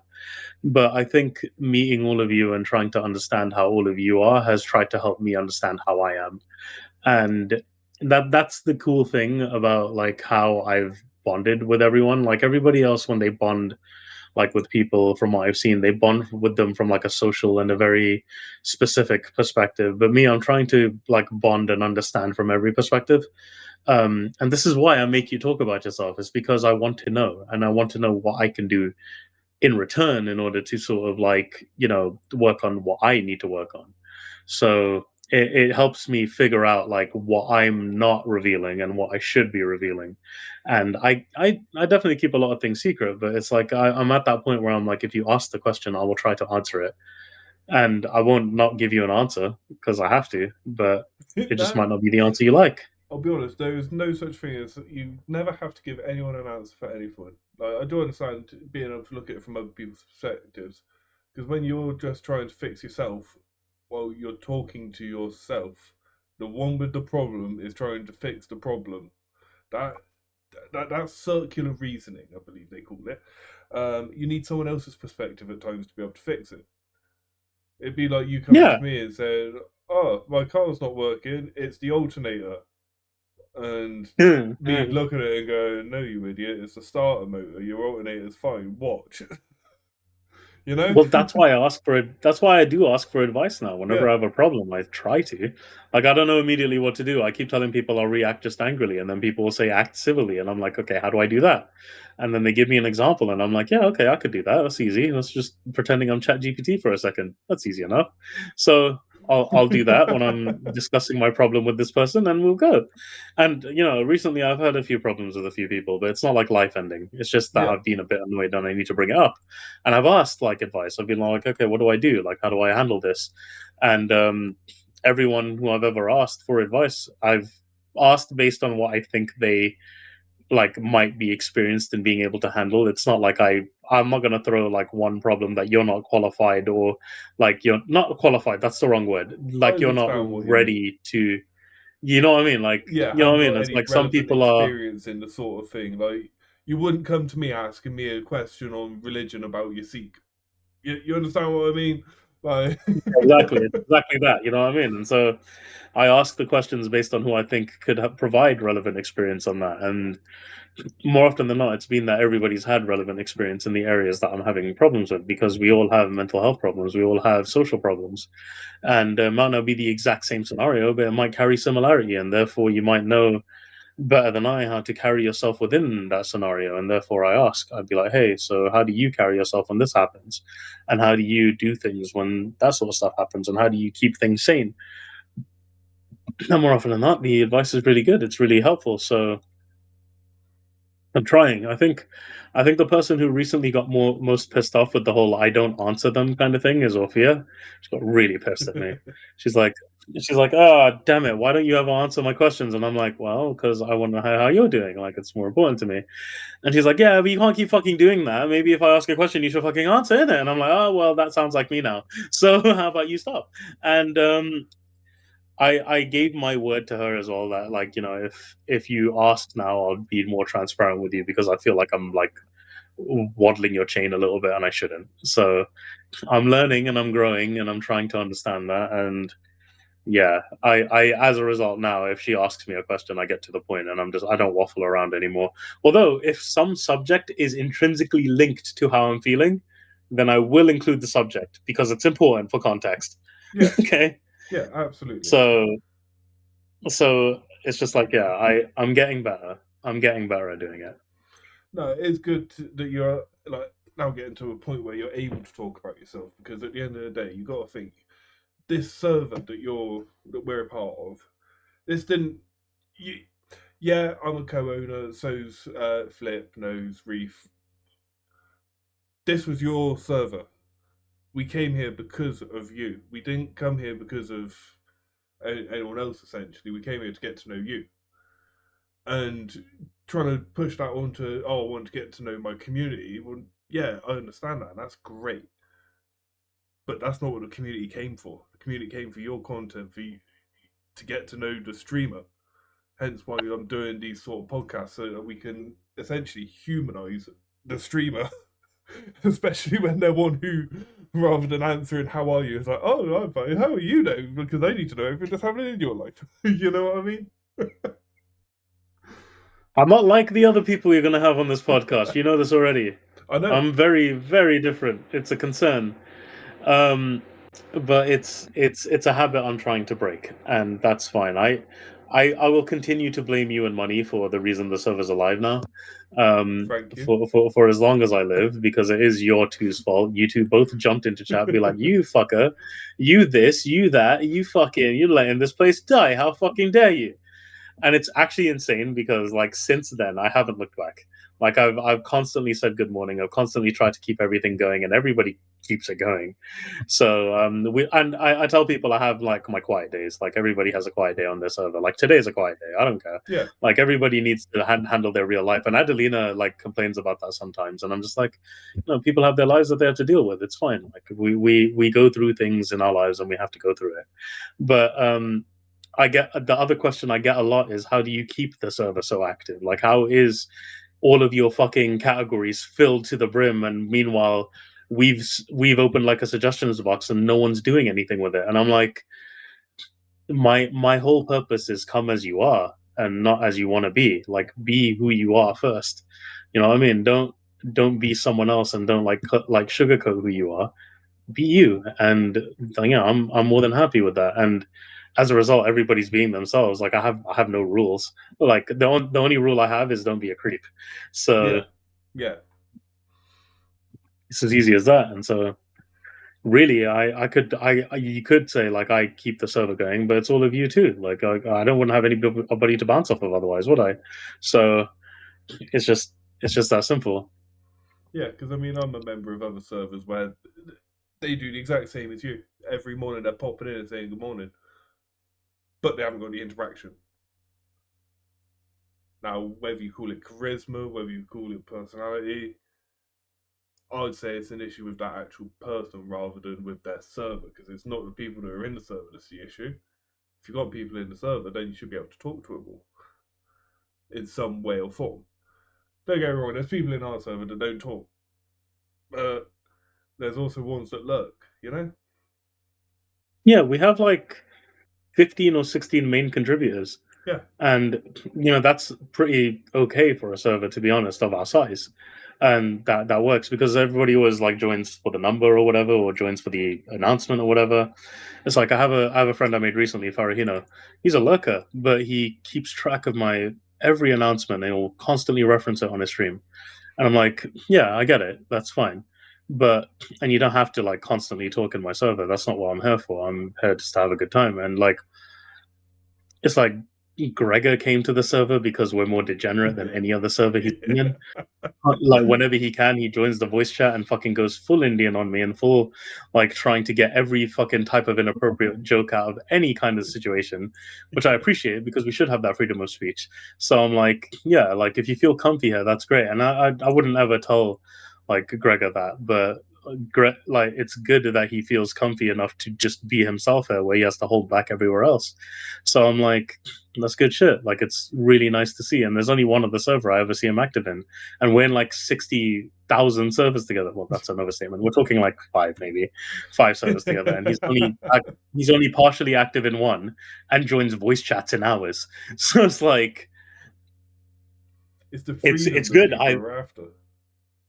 Yeah, and it's like, and again, you're going to get me on one again. This is your fault. This is your fault. And when I'm asked the question about activity, it's just like some people put like leveling systems into place to stop self promo spam. Some people stop that sort of stuff. And the point I always bring up is if you're going to put in a rule where you're like, you need to be level 10 in order to solve promo, then you need to carry that philosophy in any other community that you're in, then. Because then you're not living by the word that you want more interaction, because you're not providing that anywhere else. So what's the point? And it's like, we've got lurkers, right? But like Shawnee, like he doesn't have time. Yeah, he pops into my voice chat every now and then, and I'm Yeah. like, and I appreciate that. Mel does the same. Everybody does the same and gives me time for some reason at times. And it's not necessarily always through text, it's always through voice. So I'm just like, this is good. This is like, clearly I'm doing something correct here. So I stand by the way the server is. And we have a couple who don't get along, but I don't care so much, because that's what, like 2 or 3 people, and they get along with everyone else. So that's fine. Like, you're not always gonna like everybody. As long as you like are able to speak your mind, I'm fine with it. So Do you see a point where, like in the future, where you're gonna essentially end up with this community? Because like, so when you go live, obviously the community gets tagged straight away, and a lot of people come over from the Discord. Do you see a point in the future where you could end up essentially becoming a pro streamer, essentially by accident more than anything? Because we both have openly admitted earlier that we are not purposely pursuing that as a career. good question. Prior to my little hiatus that I took for 3 years, I might have said yes. It wasn't 3 years; it was 2 years. Sorry. Yeah. I calculated based on when I last posted my YouTube video. It was Silent Hill 2 analysis. Prior to my little 2-year hiatus, where I wasn't talking to anybody, I went to a different chat platform and invited maybe 2 people, like maybe 5 people, and that's it. Prior to that, I might have said yes, Skype. but now it's like, yes, Skype. I just didn't want to be on Discord for a while, because everybody was just spamming me with shit, and people I didn't want to talk to anymore kept trying to get into Yeah. contact with me. So I was just like, fuck this. But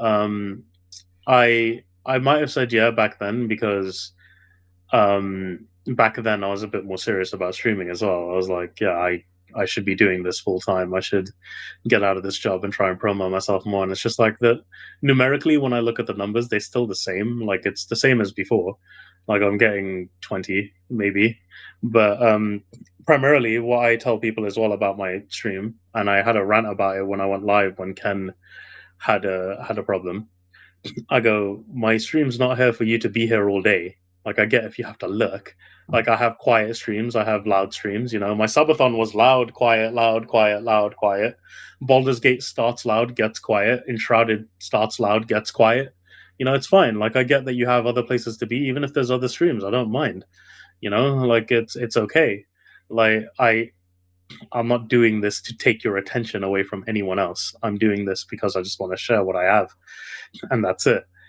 And it's like, what I ground myself in when it comes to streaming more than anything is that I'm not the only streamer on the planet.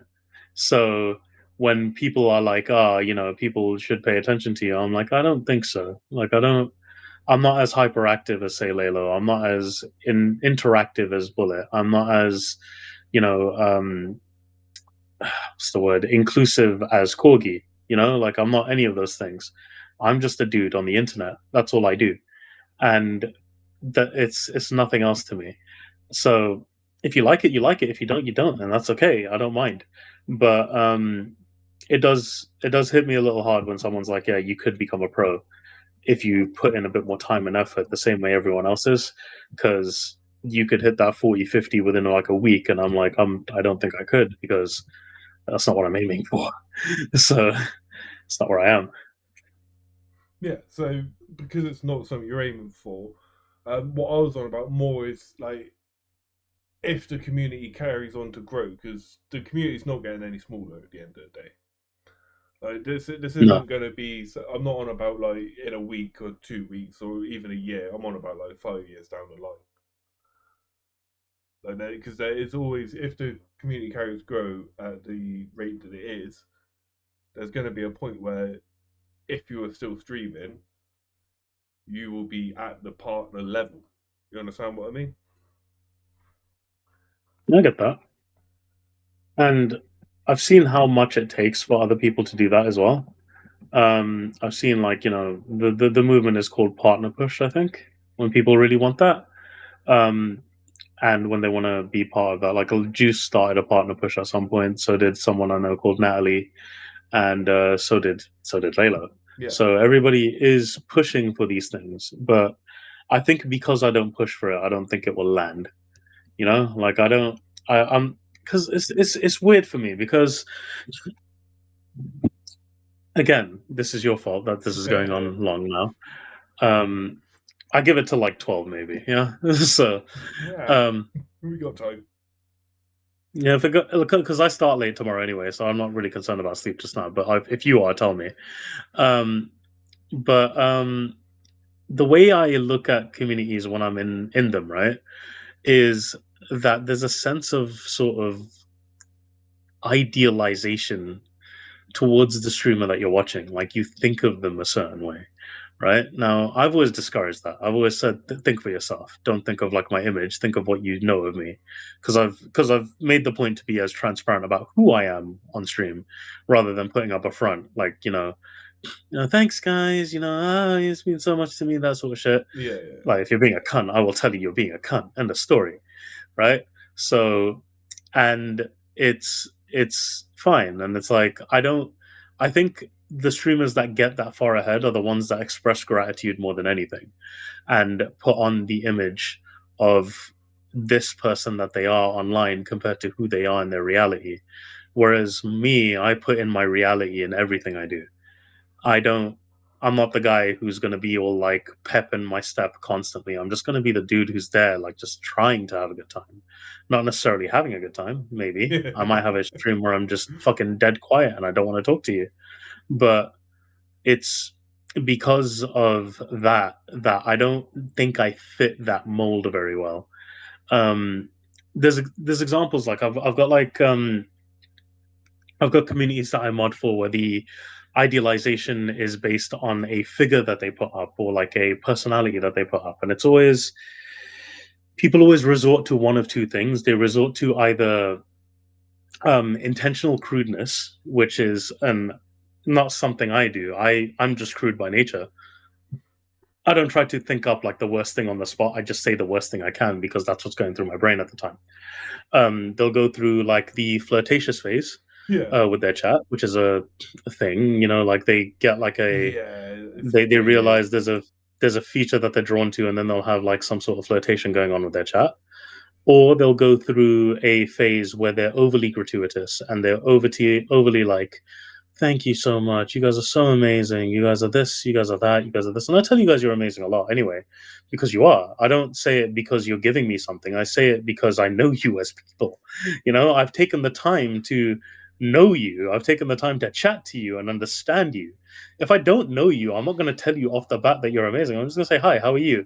But like you, for example, I know you. I know you personally. So yeah, I'm going to tell you you're amazing because I know you. But it's not the same. It's not the same as like going to chat as a whole and being all like, "You're all amazing. Thank you for coming out here. Thank you for the subs. Thank you for the bits and all that sort of stuff." I don't fit any of those characteristics very well, and so because I don't fit any of those characteristics, I don't think partner will even happen by accident. I think maybe my viewership will be stable. I think maybe it will go up because when I do stream, there's a number and that goes up in the algorithm. I think that, but I just don't think it will hit like Juice's levels, for example. I don't think it will hit Bullet's levels or Layla's levels, because along with the personality trait that they all display when they're on stream, comes the networking, comes the interaction that they have with other communities. And I have maybe, I don't know, like 4 servers I'm really active in, and one of them is mine. So I don't know. I don't think so. I think there are a ton of people in the server that have more potential than I. If they put their heads to it, I just tell people I got lucky in people being drawn to what I do and how I speak, and the fact that I can't shut the fuck up when I'm on stream because there's more than one person listening to me. So I don't know. I think my interaction will always be high, but I think my partner level will probably be low. So, like, from what I can gather, just generalizing a little bit on what you've said, the people that are getting partnered, they're putting on an act, which I do sort of agree with. Like, you got to act a certain way for Twitch to be able to push it, but you don't think that you're like authenticity, because that's what it is. You're still your authentic self, no matter how, whether you're streaming, whether you're doing your YouTube videos, whether you're out in the street getting a bloody burger. There is no difference between any one of those people. Not when I do my thing. No, anything that I do is just completely me through and through. And it's like the streamers obviously that get to that level being themselves. Like Lalo got high because he was just being himself. And I understand that like being yourself can do that. Bullet is also authentically himself.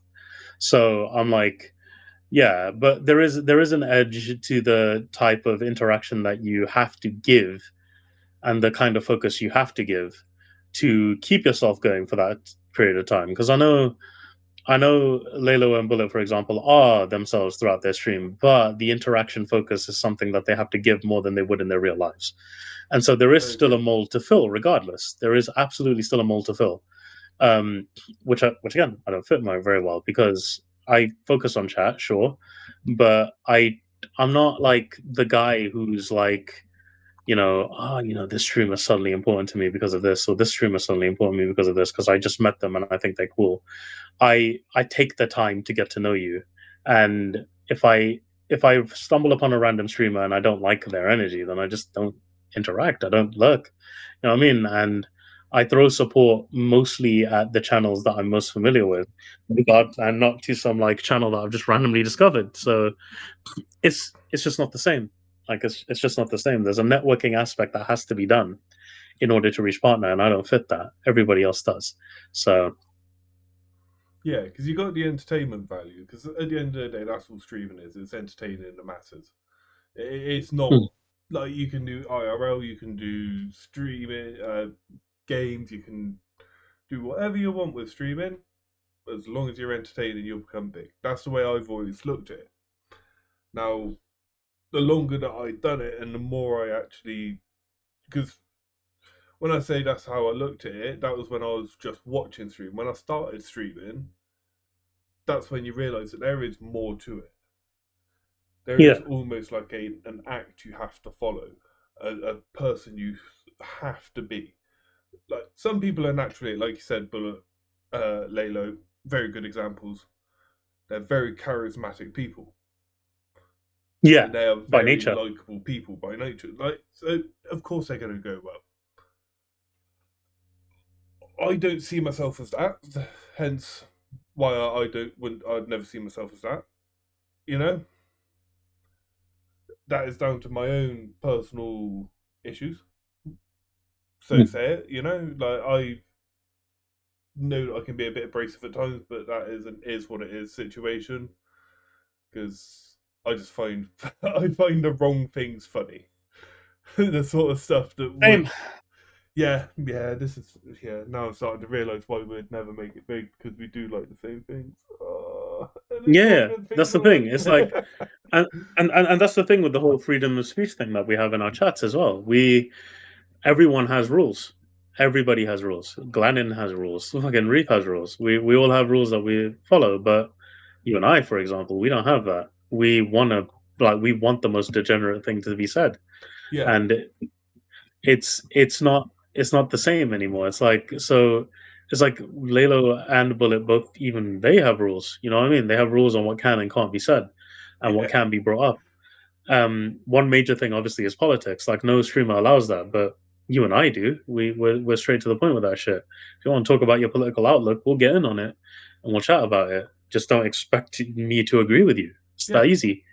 So, and because of that, because there is no rule set that we follow, and Twitch is big on rules. Oh yeah, no, we've read TOS and yeah. Yeah, we've bypassed that a lot in our time, and there was a time where I was following rule sets, and but before my hiatus, I was following rules as strictly as I could, but I was still saying what I could, but I wasn't being very authentic about it. I was being very one note and very wholesome and very, like the way I see it is now. And I look at it from a third eye now, and I'm like, why was I like that? Like, I don't like that streamer very much, so to speak, but I like the streamer I am now quite a bit because I hold back much less. If I think you're being a fucking cunt, I will tell you. And it's nice to be able to do that for a change instead of trying to tackle something in a very like wholesome light, or being all like we should all understand each other, all that sort of shit. Because I accept people aren't going to always understand each other. I fully do. So being able to accept that means that I can be the type of streamer I want to be, just not the streamer that maybe Twitch wants me to be. Yeah, no, I fully understand that. I do fully understand that. Like, Yeah. it's. So, do you agree with me then on the fact that Twitch's rules are essentially pulling away from the freedom of speech for streamers, almost to the point where it could be said Yes. that they're trying to push an agenda? Yes. So the way I see the way Twitch operates right now is that it's heavily influenced by the type of environment we're in, and that goes back to our first conversation in this podcast. The way that people view and understand things. It's like, like people talk about like the stuff going on in America quite a bit. People talk about like, trans rights, for example, quite a bit. And I'm like, I don't I don't want to be the streamer that's like we can't talk about that. Like I would love to be able to talk about that, and I'd love to be able to hear your view and give you my view. Like it might not align, but I respect you as a human being regardless. Like you're fine the way you are, and the way I see it is like when you reach a certain age, your opinions are set, and so there's no point in trying to battle you on what your opinion should be or how you think you should treat yourself or anything like that. There's a point in trying to understand the way that you are, and just you can be more than your belief system. And so when I come onto Twitch and I'm like, yeah, this is the way people like push forward or like what they're doing and all that sort of stuff. It's like Twitch seems to prioritize like the kind of like peppy, bringing your step kind of person more than anyone else. And then if somebody's having like a mental health day, like we need to talk about like stuff that's just going wrong in life, it becomes a problem and they just suffer because of it. And it's like some people feel comfortable doing that on stream. Like I feel more comfortable talking about that sort of stuff now. But it's like, ain't nobody on Twitch wants to hear the word suicide, for example. Yeah, Like that's a word that's very hard for people to stomach. Nobody wants to hear, um, even unalive, which I hate the word, by the way. I hate the I word don't unalive. like that. To me, that's the whole TikTok thing, because that's where it came from. At the end of the day, TikTok algorithm. Yeah, If you said suicide, you were getting shadow banned. So they had to come up with yeah, and ways around it. Like, I it's not, understand that so they could have these deeper conversations, but why are you bringing it on to other platforms where you're not getting the same effect? yeah, You know? exactly. That's what I'm saying. And so we should. That's the thing. Like when we have dialogues in any kind of fashion, and you're coming up to my cause now. You're coming up to the core belief I have in my body now. This is your fault that this is a longer episode now. This is all you're doing. When we come up to the core belief system of what I think a stream should be, I think it should be freedom. I think you should be able to be the person you authentically are without a rule set having to tie you down. I think you should be able to express the things that you believe more than anything. Like I'm gonna agree.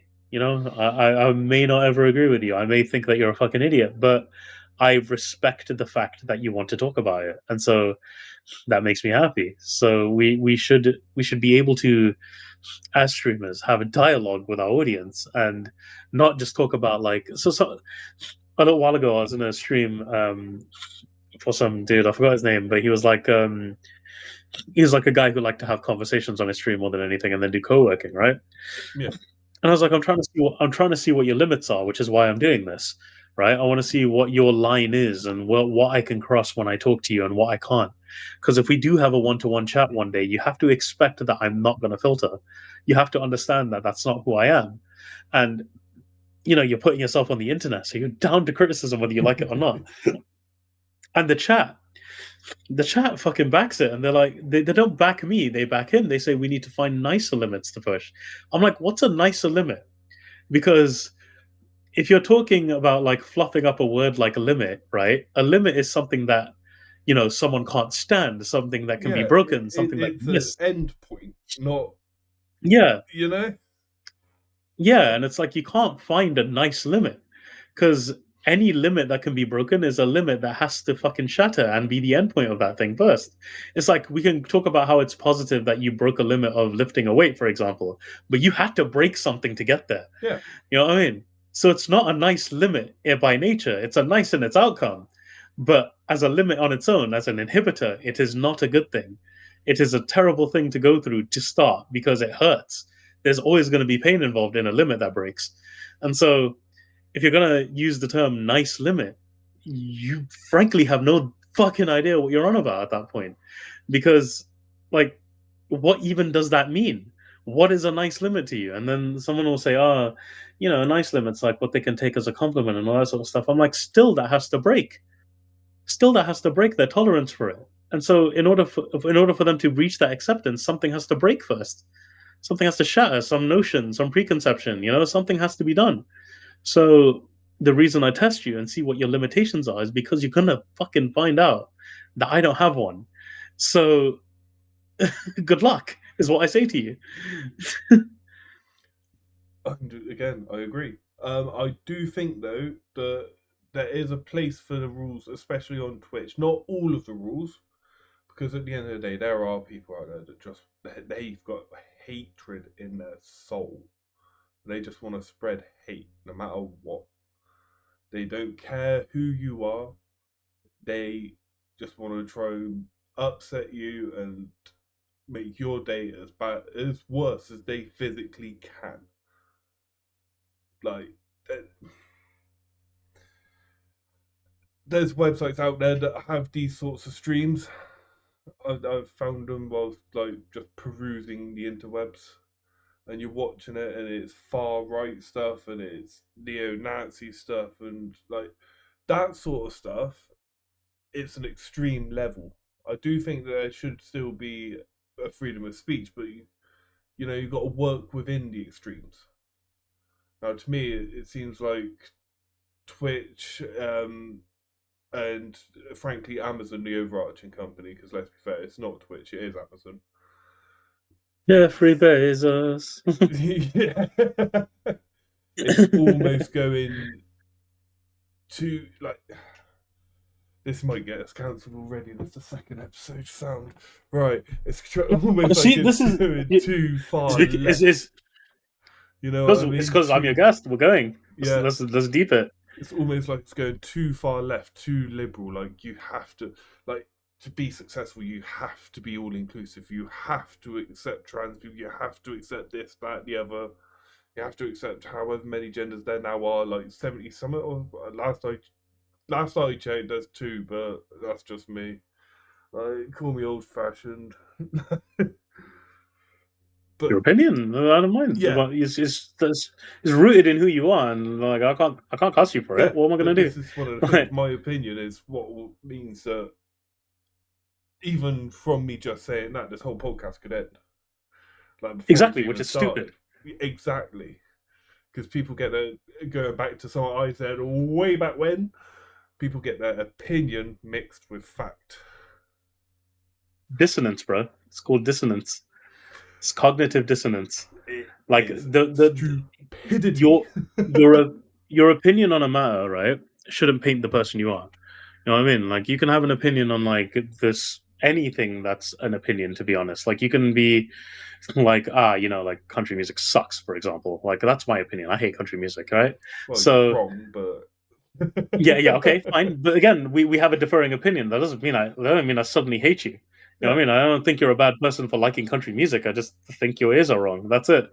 But it's like that doesn't affect like my interaction with you very much, because differing opinions is what fuels a society. It's a melting pot, right? So we have to be able to disagree with each other, and we have to be able to have these discussions, because like if you want to put your point forward, you have to be ready for someone to disagree to it. You can't You can't be the kind of person who sat there like especially on the internet though, you know what I mean? Like it's all good and well having this conversation in like your office or in like your cluster of friends or people that you've met like at a bar or something. But when you're on the internet, you have to be ready. You have to be ready to be told you're fucking wrong. Right? Because not everybody's going to agree with you. No one's going to look at your face and think, I should agree with this person just because socially. There's a fucking mask people wear on the internet. That's why chatters have freedom, because chatters don't have to show their face. They don't have to. They have a username that they're hiding behind, and as a result, there's a freedom there. That's why Yeah. trolls exist. That's why all kinds of things exist. But you have to be ready for that. Any kind of interaction on the internet, especially, needs to be susceptible to criticism and needs to be ready for that criticism, because you're not going to survive otherwise. You're just going to be sat there like all like sensitive and shit. I know, I've known people like that. I've known so many streamers that are like that. I've known, like, there's 2 streamers in my brain right now that are like, if you say one thing against their opinion, they will ban you like immediately. And it's like, dude, like, why? Like, what is your problem? And like, if you're not ready to handle that, you can't be that guy. Like, you can't be the person who's like, I accept everyone, I'm all inclusive and all this, because your inclusivity then has a limit. You know what I mean? Which It means you contains ain't a limit. inclusive because it's got a limit. Is it a Yeah, nice you're limit though, inclusive not a as hard limit? yeah, exactly. It's inclusivity. It's inclusivity as far as your opinion goes, right? And in order to be fully inclusive, you need to accept everyone, right? That's what inclusivity is to accept everyone, regardless of their background, regardless of their opinion, because they could be nice people while, say, having a different political outcome to you. There was a drama that was going on a little while back in the server I was in, right? And the split came from who voted for Trump and who voted for Kamala, right? Again, YouTube, we're very, Yeah. very mature people. Shut the fuck up, right? And they go, and this person's like, like a hardcore part of the community at the time, right? Big deal, very well known and all that sort of stuff. But he voted for Trump, right? And the reasons he voted for Trump, he laid out, was Trump made economic promises, right? And economic promises are something people are drawn to anyway. Like, who isn't drawn to, I'll make this cheaper for you, Yeah. right? So. And I thought, okay, that's fine. And then there was like some war politics that they were into, and they were like, okay, he's promised to put an end to that and all that suffering and all that sort of stuff. And I got so many messages saying like, this person did this person did that. I was like, so what? And they go, oh, don't you know the type of person Trump is? I know the type of person Trump is, but I also know the type of person that guy is. So what's his political stance got to do with anything that he contributes to the server? And they go, oh, but this is a person that he's voted for that's going against this and going against that. I'm like, okay, so you were voting for somebody who preached all inclusivity, all acceptance, and all kindness and all that sort of stuff. Are you showing that quality right now? I bet that went down well. And that silenced the argument. That silenced it immediately, like that. And they were like, no. And I was like, no, exactly. You can't uphold the belief that you think people should get behind while then getting antsy because they're not displaying the same belief to you, right? You can't do that, because your belief about kindness and inclusivity needs to be universal if you're going to be the one preaching that, right? You can't have a limit on that at that point. You have to, because if the person that you're voting for is like, oh, everybody is welcome, everybody is this, and everybody is that, right?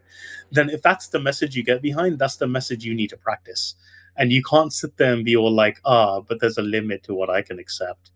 Like, what's the point at that point? You're preaching the wrong message then. You're preaching that the kindness that you extend is only available if the person agrees with you. And that's terrible as far as societal anything goes. That is a terrible thing to do. Now, fair enough, there are extremes. Genocide is an extreme, Yeah.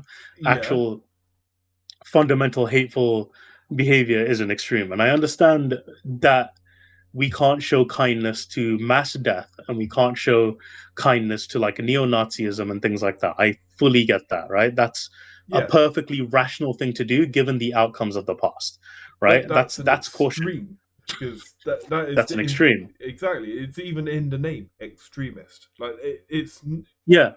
there's a nice big happy medium which we can all sit in and be happy because it's a medium. And that's where we were. That's where you and I were back in our time, back Yeah. in the 2000s. We were in this happy medium, and sure, like again, I was racism is just a thing that what ended up happening to me. But just like, imagine if I colored my life based on that experience. Imagine I didn't get to know you because a white man beat me up one time. How bullshit would that be? the, with the way I was raised, me and you shouldn't be talking. And yet we are. Yeah, I was raised to be racist. I know that. My dad was racist. Yeah. My mother was racist. Whilst my mum was racist, she also tried to like accept people. It was just like the way she would speak to people. You'd be like, you don't see them the same way. And the stuff she would say, Yeah, condescending, right? I'm not allowed to repeat at all because some of it was bad. Yeah. No, I bet. But that's the point. Your upbringing showed you one side of humanity, right? One side of how people view the world and how they look at things in a broader sense. And it's like you chose later on in your life that you didn't want to be that person. You wanted to be able to get to know the world and you wanted to be able to understand the world. And just imagine, right? Just imagine that because of that mold, you and I weren't able to do this episode today. Wouldn't that suck? That would be the shittest thing ever because it's like we're then preaching the wrong message to society, and it's like that. If there's a message I want to give to everyone ever, like right now, is stop being so fucking sensitive. Stop it. All right, it's tiring. It's tiring not having my ability to freely speak.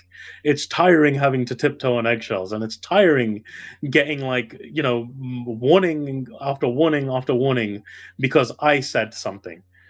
It's very tiring, and if you're not fucking ready for a world where you shouldn't be as sensitive as that, then you're not ready for the world in general. That's the truth of it. And you go to, if you went to like India and all that sort of stuff, you would just not survive. You would never survive because we're not that sensitive out there. We're really not. Like we're a very hardened species out there. And if you think for one fucking second that that's going to be a problem, then you're fucked. You're absolutely fucked. So, and it's a common occurrence in West society, I find, that this absolute heightened sensitivity towards any kind of conversation occurs, and we have to be careful and we have to tread on eggshells. Whereas the East, where there's obviously countries in the East that are a little less than stellar. I agree with you there, and very much more to do with propaganda and all that sort of stuff. I can name a few countries off the top of my head, but my homeland, for example, is not like that. My town, my home doesn't preach propaganda and doesn't preach that sort of stuff. You can talk about whatever you want in your society and people will listen to you. Mate, honestly, it's great to hear about your home. Like, it's been a while since you've actually spoken so passionately about India. I don't think I've ever actually heard you speak so passionately about it. Because I like it there. So, like, okay. Again, this is your fault that this episode's going as long as it does. This is your fault now. Don't blame me. Yeah, well, you wanted to get to know the man behind. We're getting to know the man behind. So when I look at my homeland, I look at it like a mixed bag, right? Because every society is a mixed bag.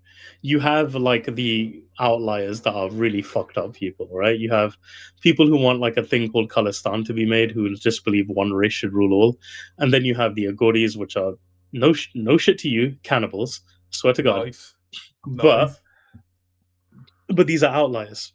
You know what I mean? These are the extremes, which we go back to again. These are the extremist behaviors that exist within every society. The general consensus in India, the very general consensus, is that your subject matter can be spoken about. It can absolutely be talked about because we are a very spiritual society by nature. We care about your spirit. We care about your health. We care about your well-being, right? Now, no country makes the best choices. Prime ministers make mistakes all the fucking time.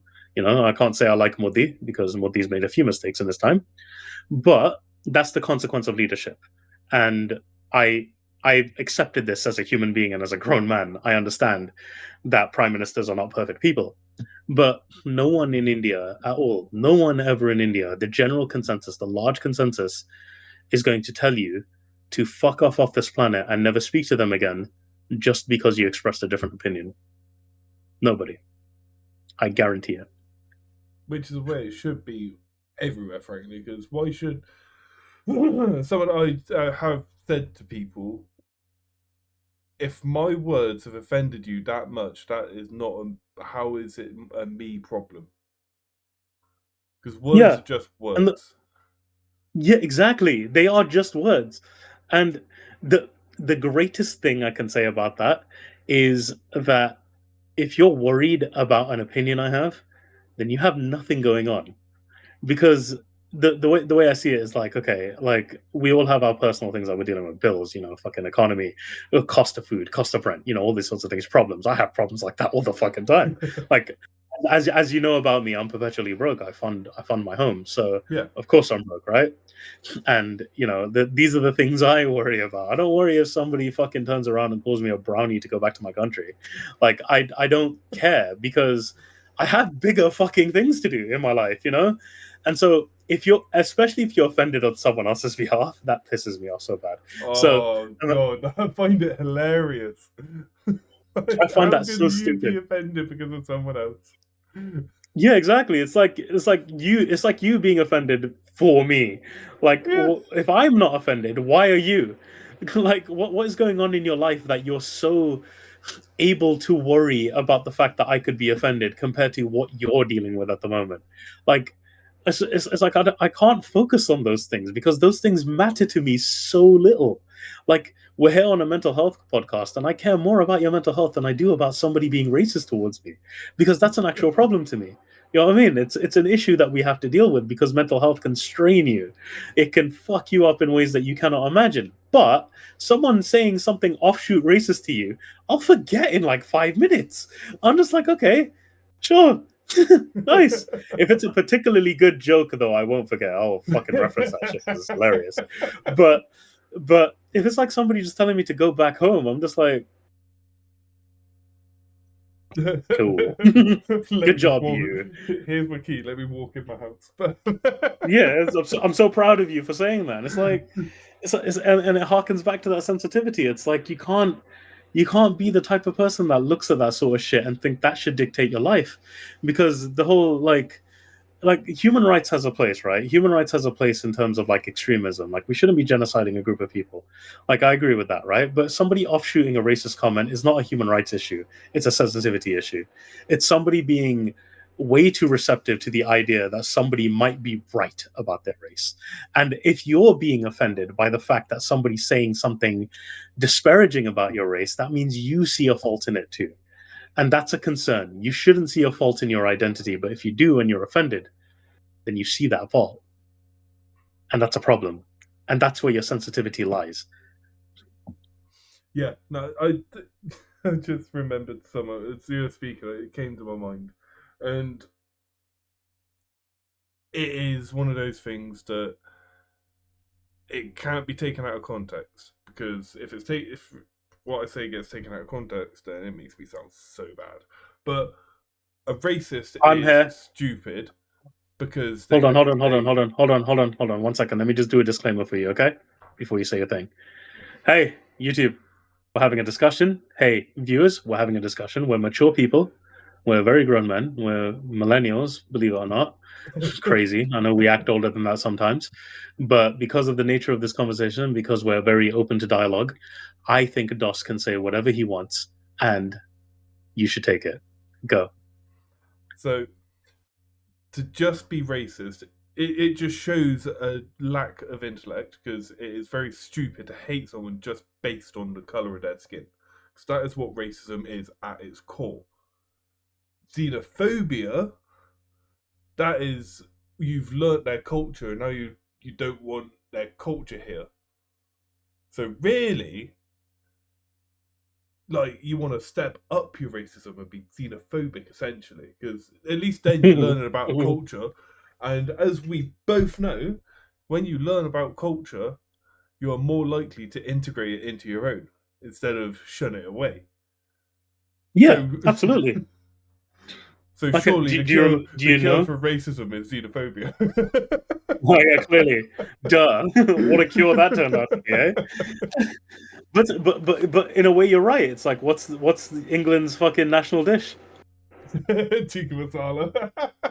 Exactly, and it was invented in Glasgow, Yeah. right? It was invented there by a dude, and it was Indian inspired. It's not an Indian dish by any means. I think it's like a poor man's butter chicken, but even so, even so, right? It was invented with Indian inspiration, and so, like, if you're chugging down chicken tikka masala and saying I don't like Indians, bro, bro, bro. Just look at yourself for a minute, yeah. Look how fucking stupid you're acting, mate. Like, this is ridiculous. Like, this is like, you just fucking at this point you're like a walking conundrum. Like, just fucking stop. Like, so stupid. Yeah, instead of saying they don't like Indians, they're sipping on an IPA and just like got a Just tikka straight up, like, masala in fucking. front of them, and you know, It's so stupid, and it's like everything stems from this sensitivity, though. It's just like everybody is so ready to get up in arms over the slightest little opinion, and I'm like, it's like with the trans rights things you were talking about, right? Now, I don't think any specific trait should be your personality like that. I think you should be a human being, right? And so, like, I think you should have more to you than the identity you shift based on gender or race or anything like that, right? And like, I'm more than an Indian guy. I know I introduce myself as that. I'm aware, but I don't want to be known as just the Indian guy. That would be stupid, right? And it's like, I've met so many people that center their like race and center their gender ideology and all that sort of stuff as their personality anchor, and that really hurts me because then I'm like, I'm not getting to know you. I'm getting to know your gender or your race, and that's it. I don't want to just know that. I want to know what you like. Like, what anime do you watch? You know, what books do you read? You know, things like that. And it's like, shout out to a friend of mine, Rezo, right? Um, Rezo is also trans, right? And goes through the gender dysphoria stuff.